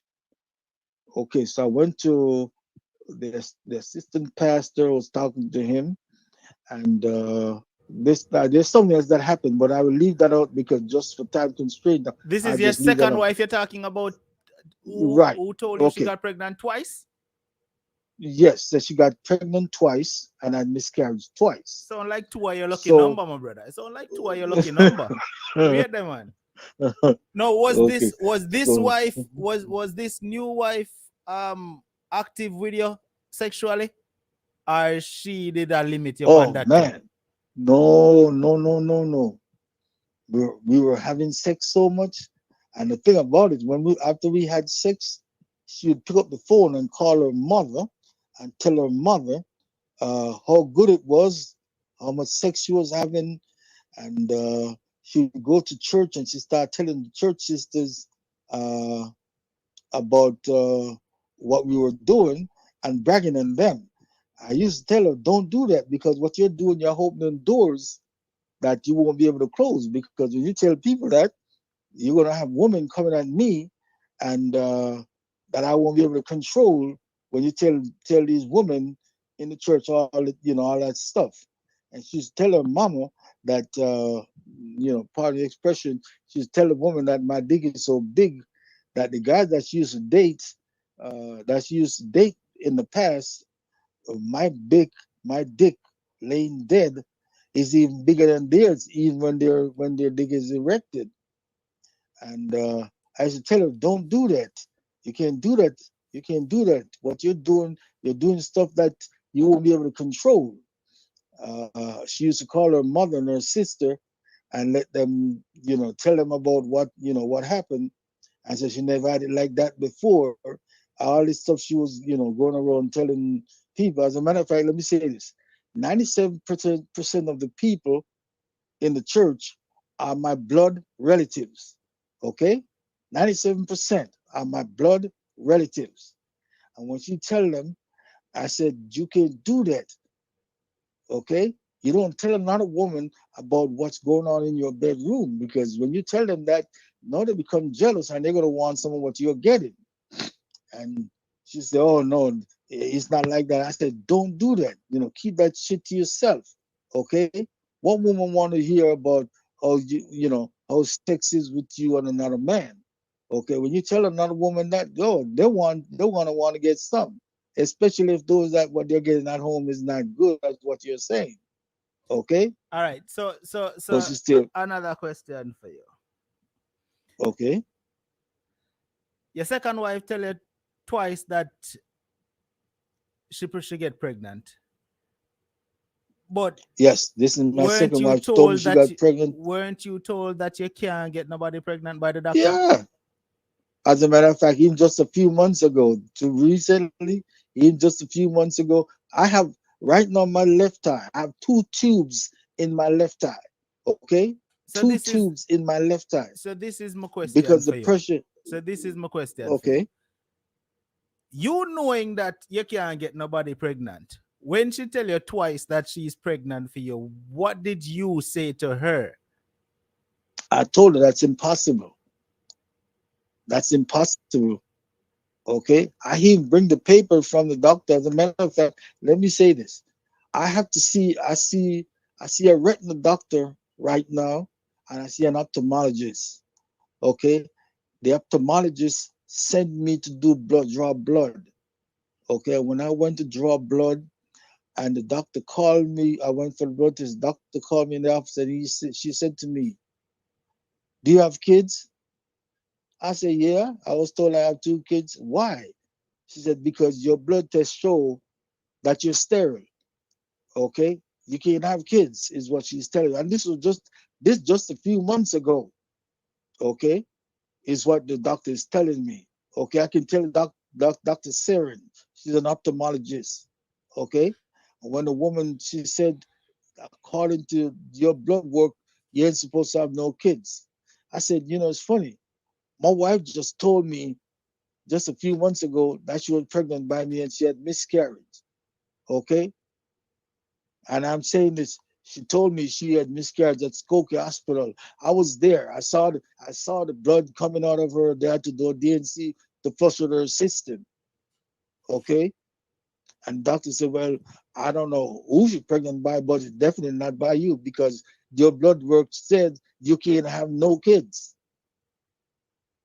Okay. So I said to her recently, I said, you tell me you got pregnant by me, but how could you get pregnant by me when the doctors are telling me that I can't get no woman pregnant?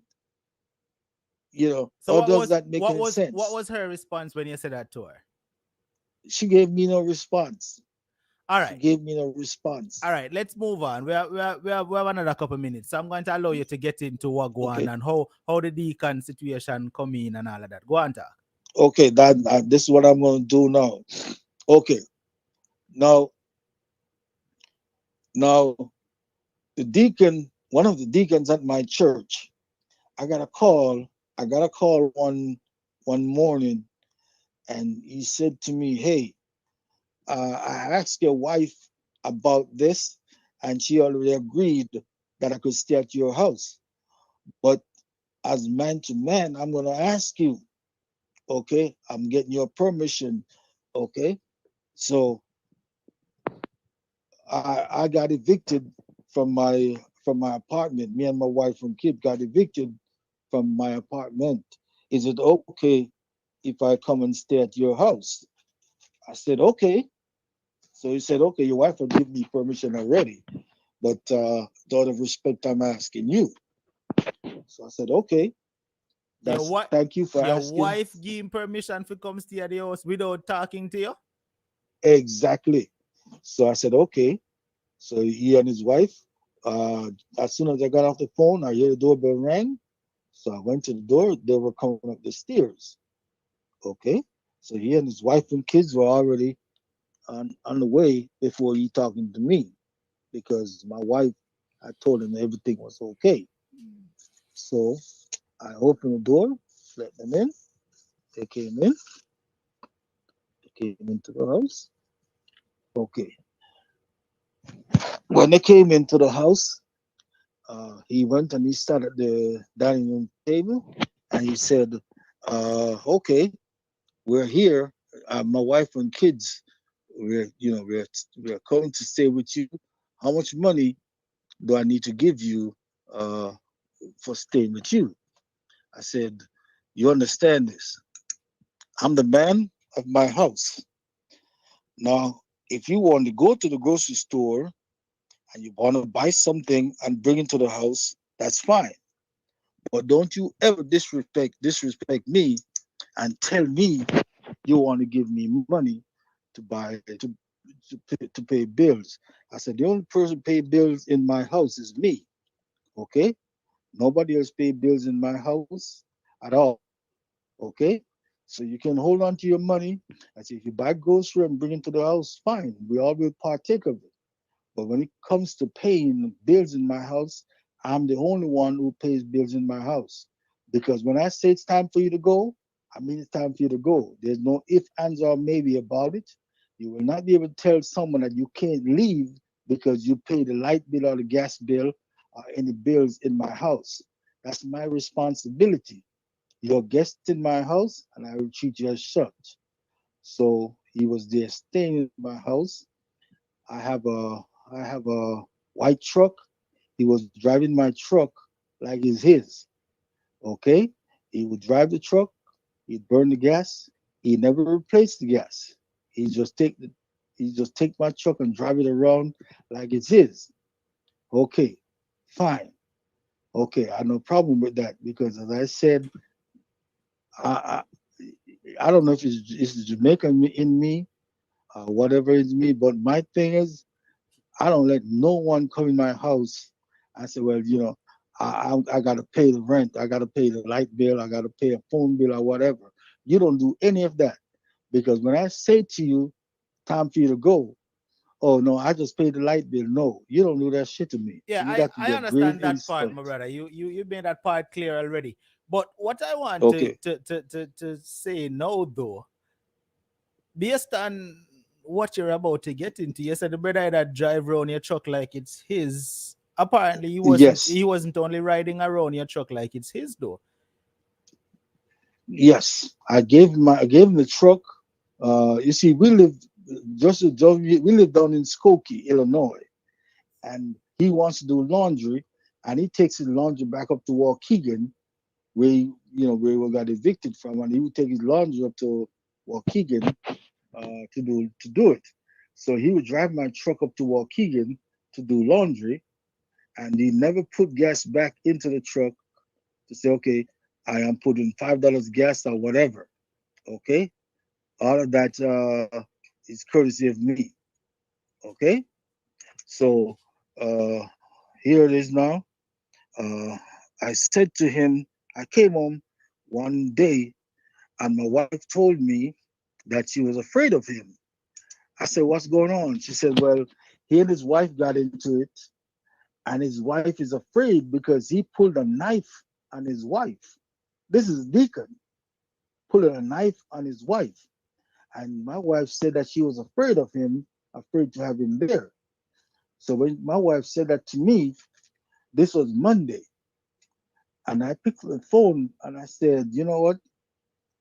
My wife just informed me that she's afraid of you.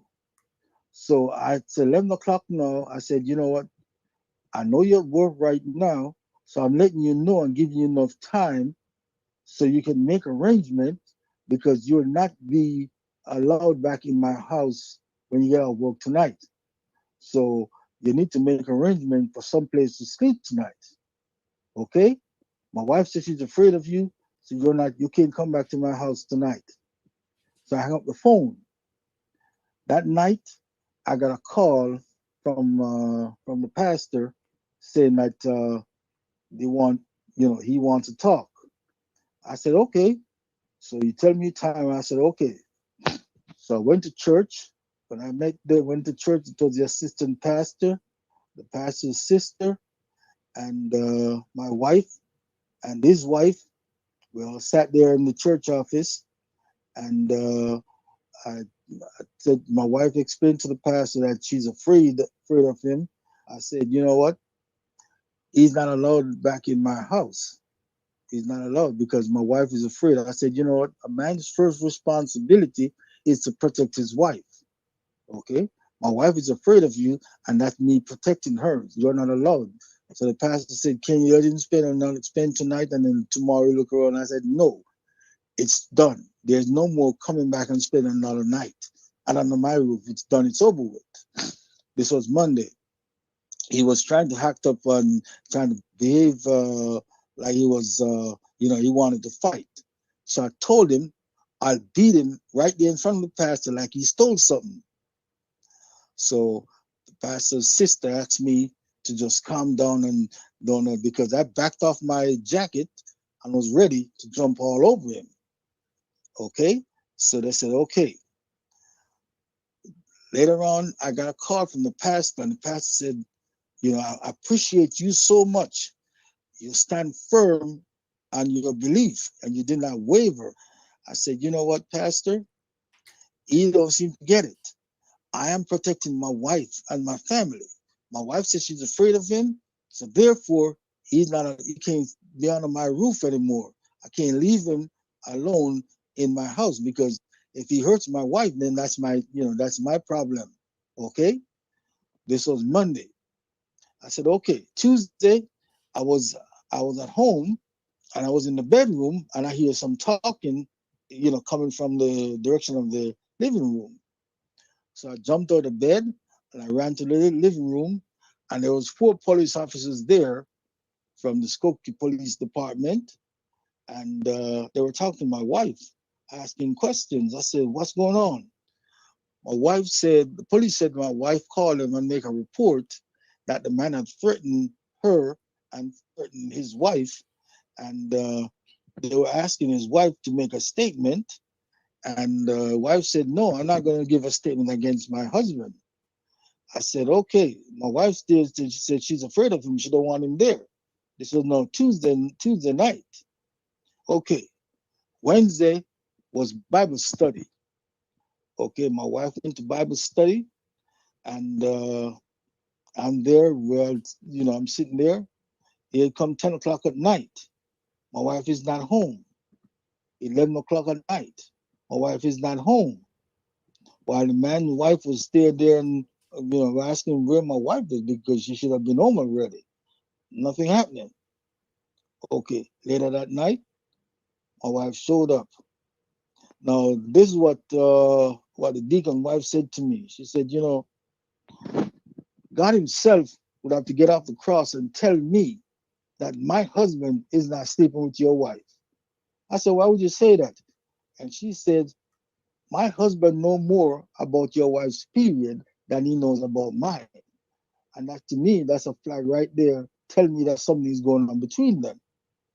When my wife came home Wednesday evening, she started describing this man's house. Remember, My wife asked me to put this man up because she didn't ask me for him on. She told me she's afraid of him. But she went all the way to this man's apartment to go visit after she leave Bible study. She went there to go visit with this man, but this is a man that you're afraid of. Okay, it was up to her. That man did live up the earth and put him on the needle. But you're going all the way to this man's apartment to go visit with him. That you're describing everything in this man's apartment to his wife. Okay, and that's when the wife's telling me that she believes, she's convinced that they're sleeping together. I didn't push the issue to question anything. I just, as I said, I'm the guy who's naive, so I just leave it alone. Okay, okay. When she when my wife, when she tell me that all this stuff, tell the deacon's wife all these stuff, and I'm saying okay, so I leave it alone. Then the deacon wife come to me and said, "Did you know your wife is sleeping with uh, the Sunday school teacher?" I said, "Why would you say something like that?" She said, "You're not paying attention to your wife, are you?" I said, "You know what? I don't want to watch people. I go to church and I go to church to worship, and after I finish worship, I get in my car, I come home. What is going on? I don't know." She said, "Well, you need to pay attention." She said, "Sometime because this time I'm driving Uber. I'm driving Uber plus my wife was doing some house cleaning for a company, and which I would do most of those contracts, those cleaning for her." So she would tell me, she said, "You know what? Like about 10 minutes before you get home at night, your wife is just coming home. I don't know where she's coming from, but that's about, she's just coming home. She's out until 10 minutes before you get home at night. She was out on the street or doing whatever she's doing." So I said, okay, I just leave it alone. I just go to bed and get up the next day and I'm back out again. As you asked the question before, if I'm just focused on work, I'm the type of guy, I love money. I love to make money and I love to make a lot of it. So that And I is was. so that is the reason why the second wife cheat on you too? Well, I won't say that's a reason why, Because but as certainly, as as someone in the comment just asked, what happened to all that great sex and the big D and all of that talks that the wife had? Why all of a sudden she started to cheat with the deacon and the choir director or the Sunday school teacher, whoever she I, was I cheating with? won't say I won't say sudden. I won't say it's sudden. I won't say it's sudden. Uh, you see, I would say that a leopard don't change its color. You can't change from a leopard to a dog or any other thing. You're a leopard and it's there all the time. Okay, it's just you have to actually someone has to actually pay attention. Mhm. You know, it's like you get up in the morning, the snow, it starts snow tonight, and tomorrow you get out and you go in your yard and you see a lot of big footprints, and you never think and say, okay, it's a big cat out there. Just figure, okay, it's just some paw print. I'll leave it alone. But if you're not paying attention, you'll miss it that there's a big cat somewhere out there that can kill you. All right, For so me, we have another 10 minutes to go before we wrap up. What I wanted to do right now is tell us how you found out. Well, you told us how you found out about her sleeping with the deacon because his wife told you. But the wife was hmm assuming, or was that a fact? Did you ever get any fact to prove that she was sleeping with the deacon? yeah, Which is but well, just so you know, May May 3rd of 2018, my wife moved out of her apartment. She turned off the light and the gas, and she took all the furniture and left me on the floor in the apartment. Okay, please not tell me and say she move in with the deacon. Me who upon her they say you go with yes, this. she did. Yes, she did. What? As a matter of fact, Talk to it. Tell me how that go on. okay, what happened? We were living in this apartment building, and Deutsche Bank is a big, it's an international bank. The landlord or the man who owned the building was not paying his mortgage, so Deutsche Bank foreclosed on the property, and everybody had to move from the building, including us. Okay, I got a notice. I got a notice in the mail that I need to go to court because Deutsche Bank was suing for possession of the property, and they wanted me to move. This was April 30th. I had to go to court, and what I did, we went and we found an apartment 2 streets over from where we're living, and she's supposed to go over there the Tuesday before and sign the lease with these new people. Okay, I had all the money that I had, I put it down on the apartment. So I was supposed to go to court.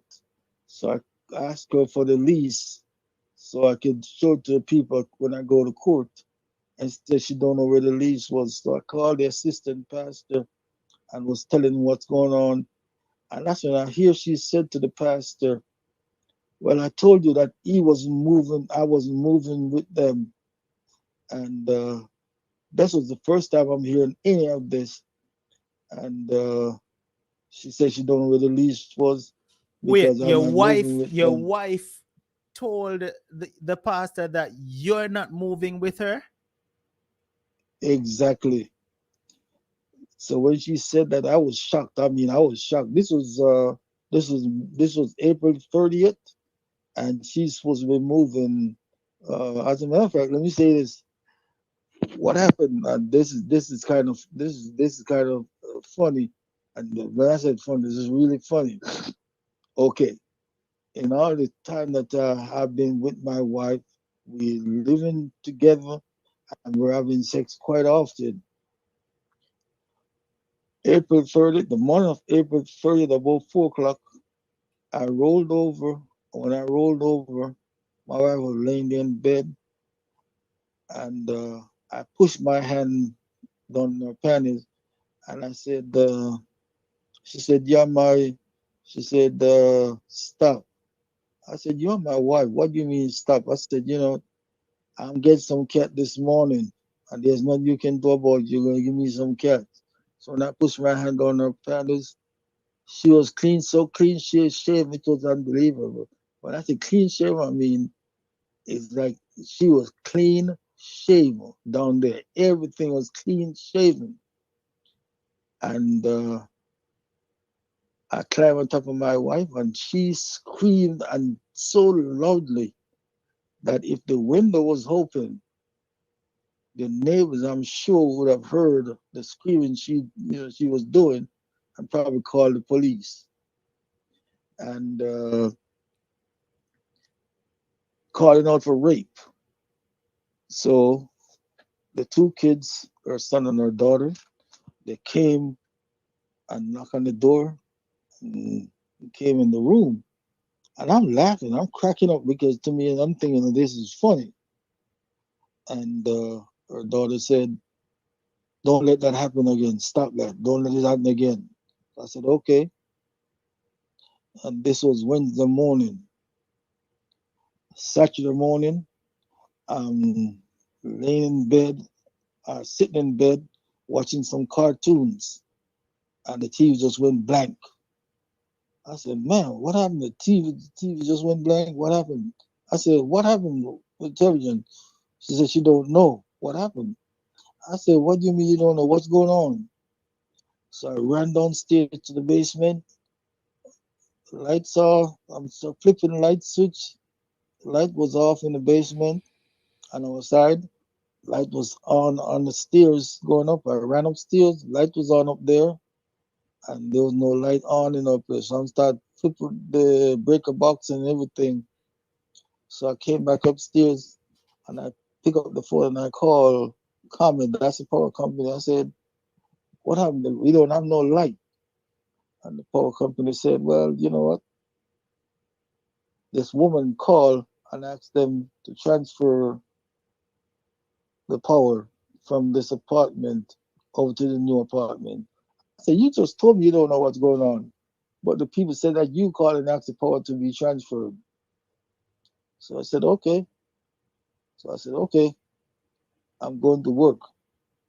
So I got up, got dressed, and I left, went to work. When I came back, she was almost finished moving. So I sit down for a minute.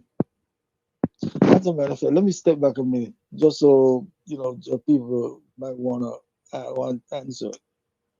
Okay, a few weeks before, she called me and she said, "Hey, Pastor want to have a meeting with us."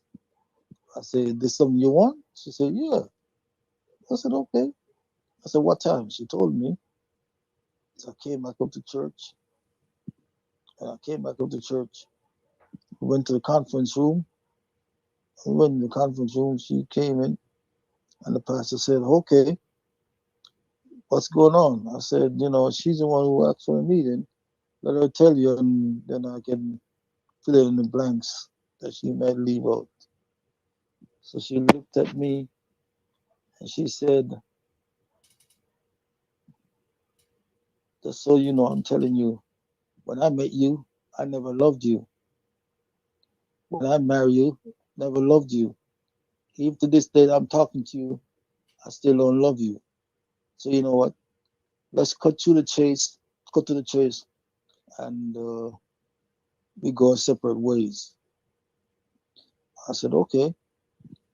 So the pastor looked at her and said, "Don't you ever say what you said to Brother Porter. Don't you ever say that to another man." He said, "If Brother Porter was a different person, they'll be picking you up off the floor." So I said, "Okay." So she sat there for a minute and she started telling Pastor, or I hold her and I twist her arm, held her down, was choking her once, and the pastor, she's still trying to convince the pastor about all this stuff. So the pastor looked at her and said, "I don't believe you." So I looked at the pastor, I said, "You know what, Pastor? I made a vow before God and before man that I would never raise my hands to her in anger. And I've kept my promise." So the pastor looked at her and said, "If you had said this about someone else, I'd believe you. But the problem is, I know this man. He's not the person that you're trying to make him out to be." So I said, "Okay." And I get up and I walked out and leave her there in the church. I will say this, step by a little bit and say this. 11 o'clock one Saturday night, I was at home and I hear someone stumbling outside. I went out. My wife was coming out of her son's room with her keys and she saw me. She tried to hide the keys and then she realized I'd seen them, so she put the keys in her purse and then she left the house. This was 11 o'clock that night. So I called her on the phone. I said, "What's going on? Where are you?" She said, "Well, I'm going to Olive Garden and meet some friends and we're going to have dinner at Olive Garden." I said, 11 o'clock at night? I said, "Nobody goes into Olive Garden to have dinner at that time of night." I said, "The last patrons for Olive Garden comes in at 11 o'clock. not 11 o'clock, 9 o'clock. I said just 11 o'clock, and you're just leaving your house to go to Olive Garden. So I said, you know what? When you get back here tonight, I want to tear that ass up. I'm thinking sexually. So I leave her alone, hang up the phone. About 20 minutes later, I saw the sunlights going around the apartment. So I got up and went outside and asked, who's going on? It was the police. She called the police and made a report. So the police came there to investigate. So the police came in the house. And when they tell me what happened, I said to the police, I said, okay, this is what's going on. So the police said to me, sir, just get up, put on some clothes, get in your car, and go drive out, and then come back in the morning. She said, no, no, no, no, that's not what I want. I want him arrested. So the police officer told me to put my hands behind my back, which I did. They put cuffs on me and lead me out to the police car where you arrest me. I said, what did I do? The officer said, well, because what you said to your wife, the figure of domestic abuse. So they arrest me and take me to the station. So I talked to the pastor, the assistant pastor, let him know what's going on. So he came over to bail me out. And the police officers there, they look at me and they said, you know what, young man, I am telling you, this woman that you're saying is your wife, if you're on the street walking and you see this woman coming, don't cross over to the other side of the street. Turn around and run. Run for dear life. Because this woman don't mean you no good. So the pastor came to me and he said to me, you know what? I was the one who was trying to tell you to work on your marriage. But based on what I'm seeing and hearing from her, I'm telling you, you don't want to try to work anything out because this woman is obvious that she don't mean you no good. Run from her. And I'm telling you right now, she told you in front of me that she never loved you, but I'm thinking towards you probably out of stress, you know, fight for your marriage, but there's nothing there to fight for. It's what she's telling you and showing you. She's over with. All right, my brother. So we are at the end of the program right now, but I want you to tell me this. All right. So, and we're not going to go into it too long, but I just want to ask you. So you found out about the deacon. Um, you found out about who's the other one? The Sunday school So teacher. in the school, yes. No, real briefly, not too long. Just tell us about how you find out about the best man, and then we're gonna wrap up. Okay.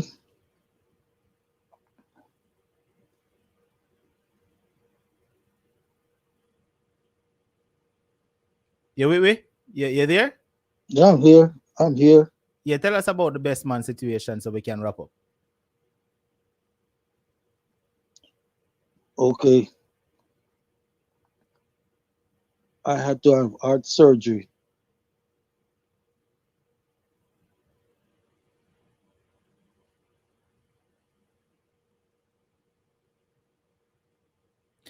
All right, my brother. Something going on with your phone. All right, we're gonna wrap it up right now. I have to end it right now. We've gone into 2 hours. I want to thank you so much for sharing with us tonight, my brother. And you and I will definitely talk off here. All right. Okay. Blessings. Good night. Thank you. Thanks everybody for listening. Yeah, man, no problem. All right, Unstoppable family, there you have it. We have gotten to the end of the program tonight.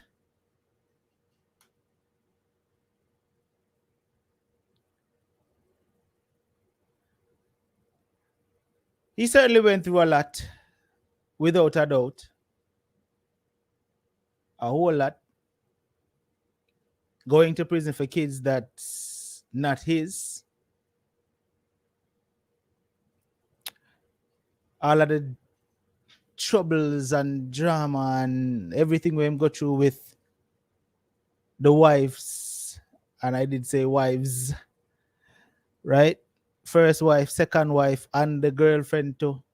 He went through a whole lot, which is extremely sad. And see, a lot of you listening, but you really need to understand what's going on. You can hear that he is traumatized. He don't mind. To you, it may sound as if he is all over the place, but this man is actually traumatized with everything that he went through, right? And as someone stated in the comments earlier, I saw that comment at least half an hour ago. The person said, Unstoppable, allow him to speak because he needs to get this out. This is like his therapy. And I especially believe that because if you notice at one point when he started to get into it, he got emotional and started to cry. Now, you see, sometimes you have to just allow people to let it out, and even if it may sound confusing at some points, it's doing something for him. And that is what I was trying to do. I was trying to give him the opportunity to let it out. So sometimes we can't be too impatient. We have to just be patient with people and allow them to vent.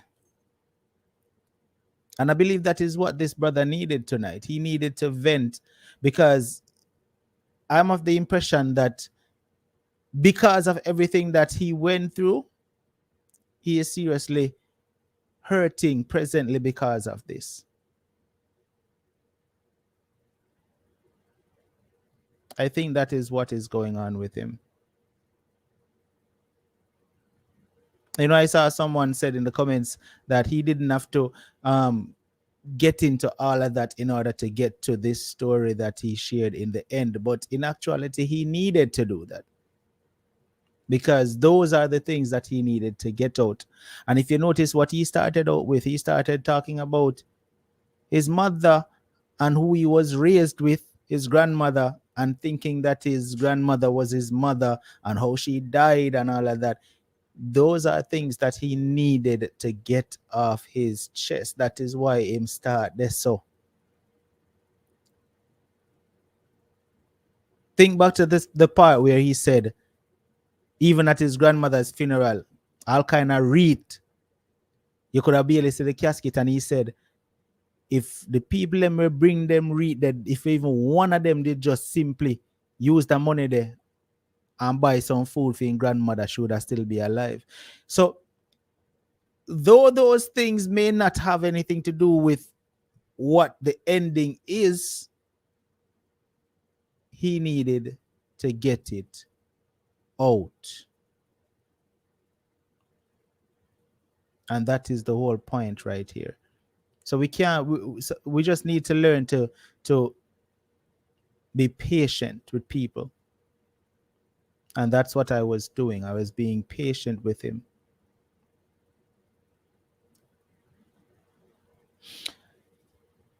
I'm going to give him a call tomorrow, and I'm going to have a conversation with him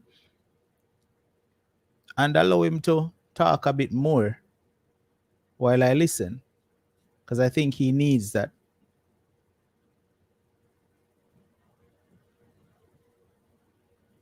And everybody can afford therapy. Somehow we need to remember that as well. Right? So sometimes if you can just give a listening ear, that can go a very far way.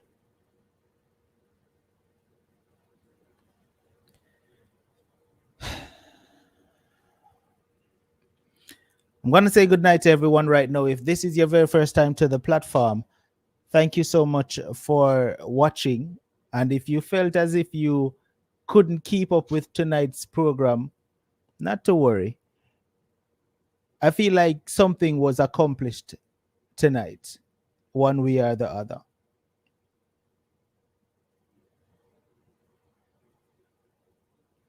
And if you're listening right now and you yourself have a story that you would like to share, the platform welcomes you.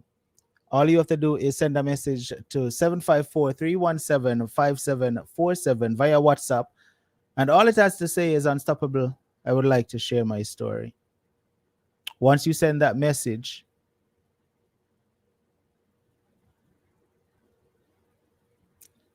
Susie, I will speak to him about that as well. Once you receive that message, I will give you a call back and we schedule it from there. All right. I want to say thank you to the persons who sent in a contribution to the program tonight. Thank you so much to Rita for sending in a ZELLE contribution. It's appreciated, Rita. And also, Ramina sent in a CASHAPP contribution as well. Thank you so much, Ramina. That's appreciated. And Anita Bell sent in a super chat contribution. Much love to you, Anita. Exactly, Faye Brown. That's what I'm thinking as well.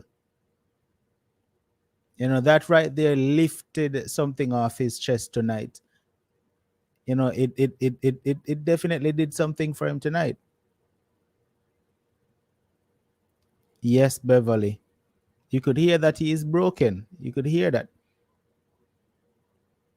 He got extremely emotional at one point, and that is because all the things that he went through is still affecting him emotionally. And who knows what may have happened to him while he was in prison too. That's a whole other thing too, you know. That whole prison thing could have broken him even worse, you know. Traumatized him mentally broke him. So a lot of things is going on with him, and I can hear it. I don't know if anybody else hear it, but I can hear it. Family, I wish I could have done the march out tonight, but not tonight because I got to get out of here. All right. No, man, Catherine, I'm good. I'm good, Catherine. Thank you so much. All right. I'm going to get out of here right now, but I will see you all definitely Wednesday night for another program. All right. If you haven't subscribed to the platform as yet, please consider subscribing. That would be appreciated. All right. And remember, Wednesday night when you're forward, hit that like button right away and share out the show. All right. Unstoppable family, I will see you all Wednesday. Much love and thank you. See the music, see the music, see the music, see the music, see the music, see the music, see the music, see the music, see the music, see the music, see the music, see the music, see the music, see the music, see the music, move your waistline, move your shoulders, see the music, move your waistline, move your shoulders, This music got me feeling like them way up high, sipping martinis and blue slushes with umbrellas up high. I like dancing, you like dancing, put my feet up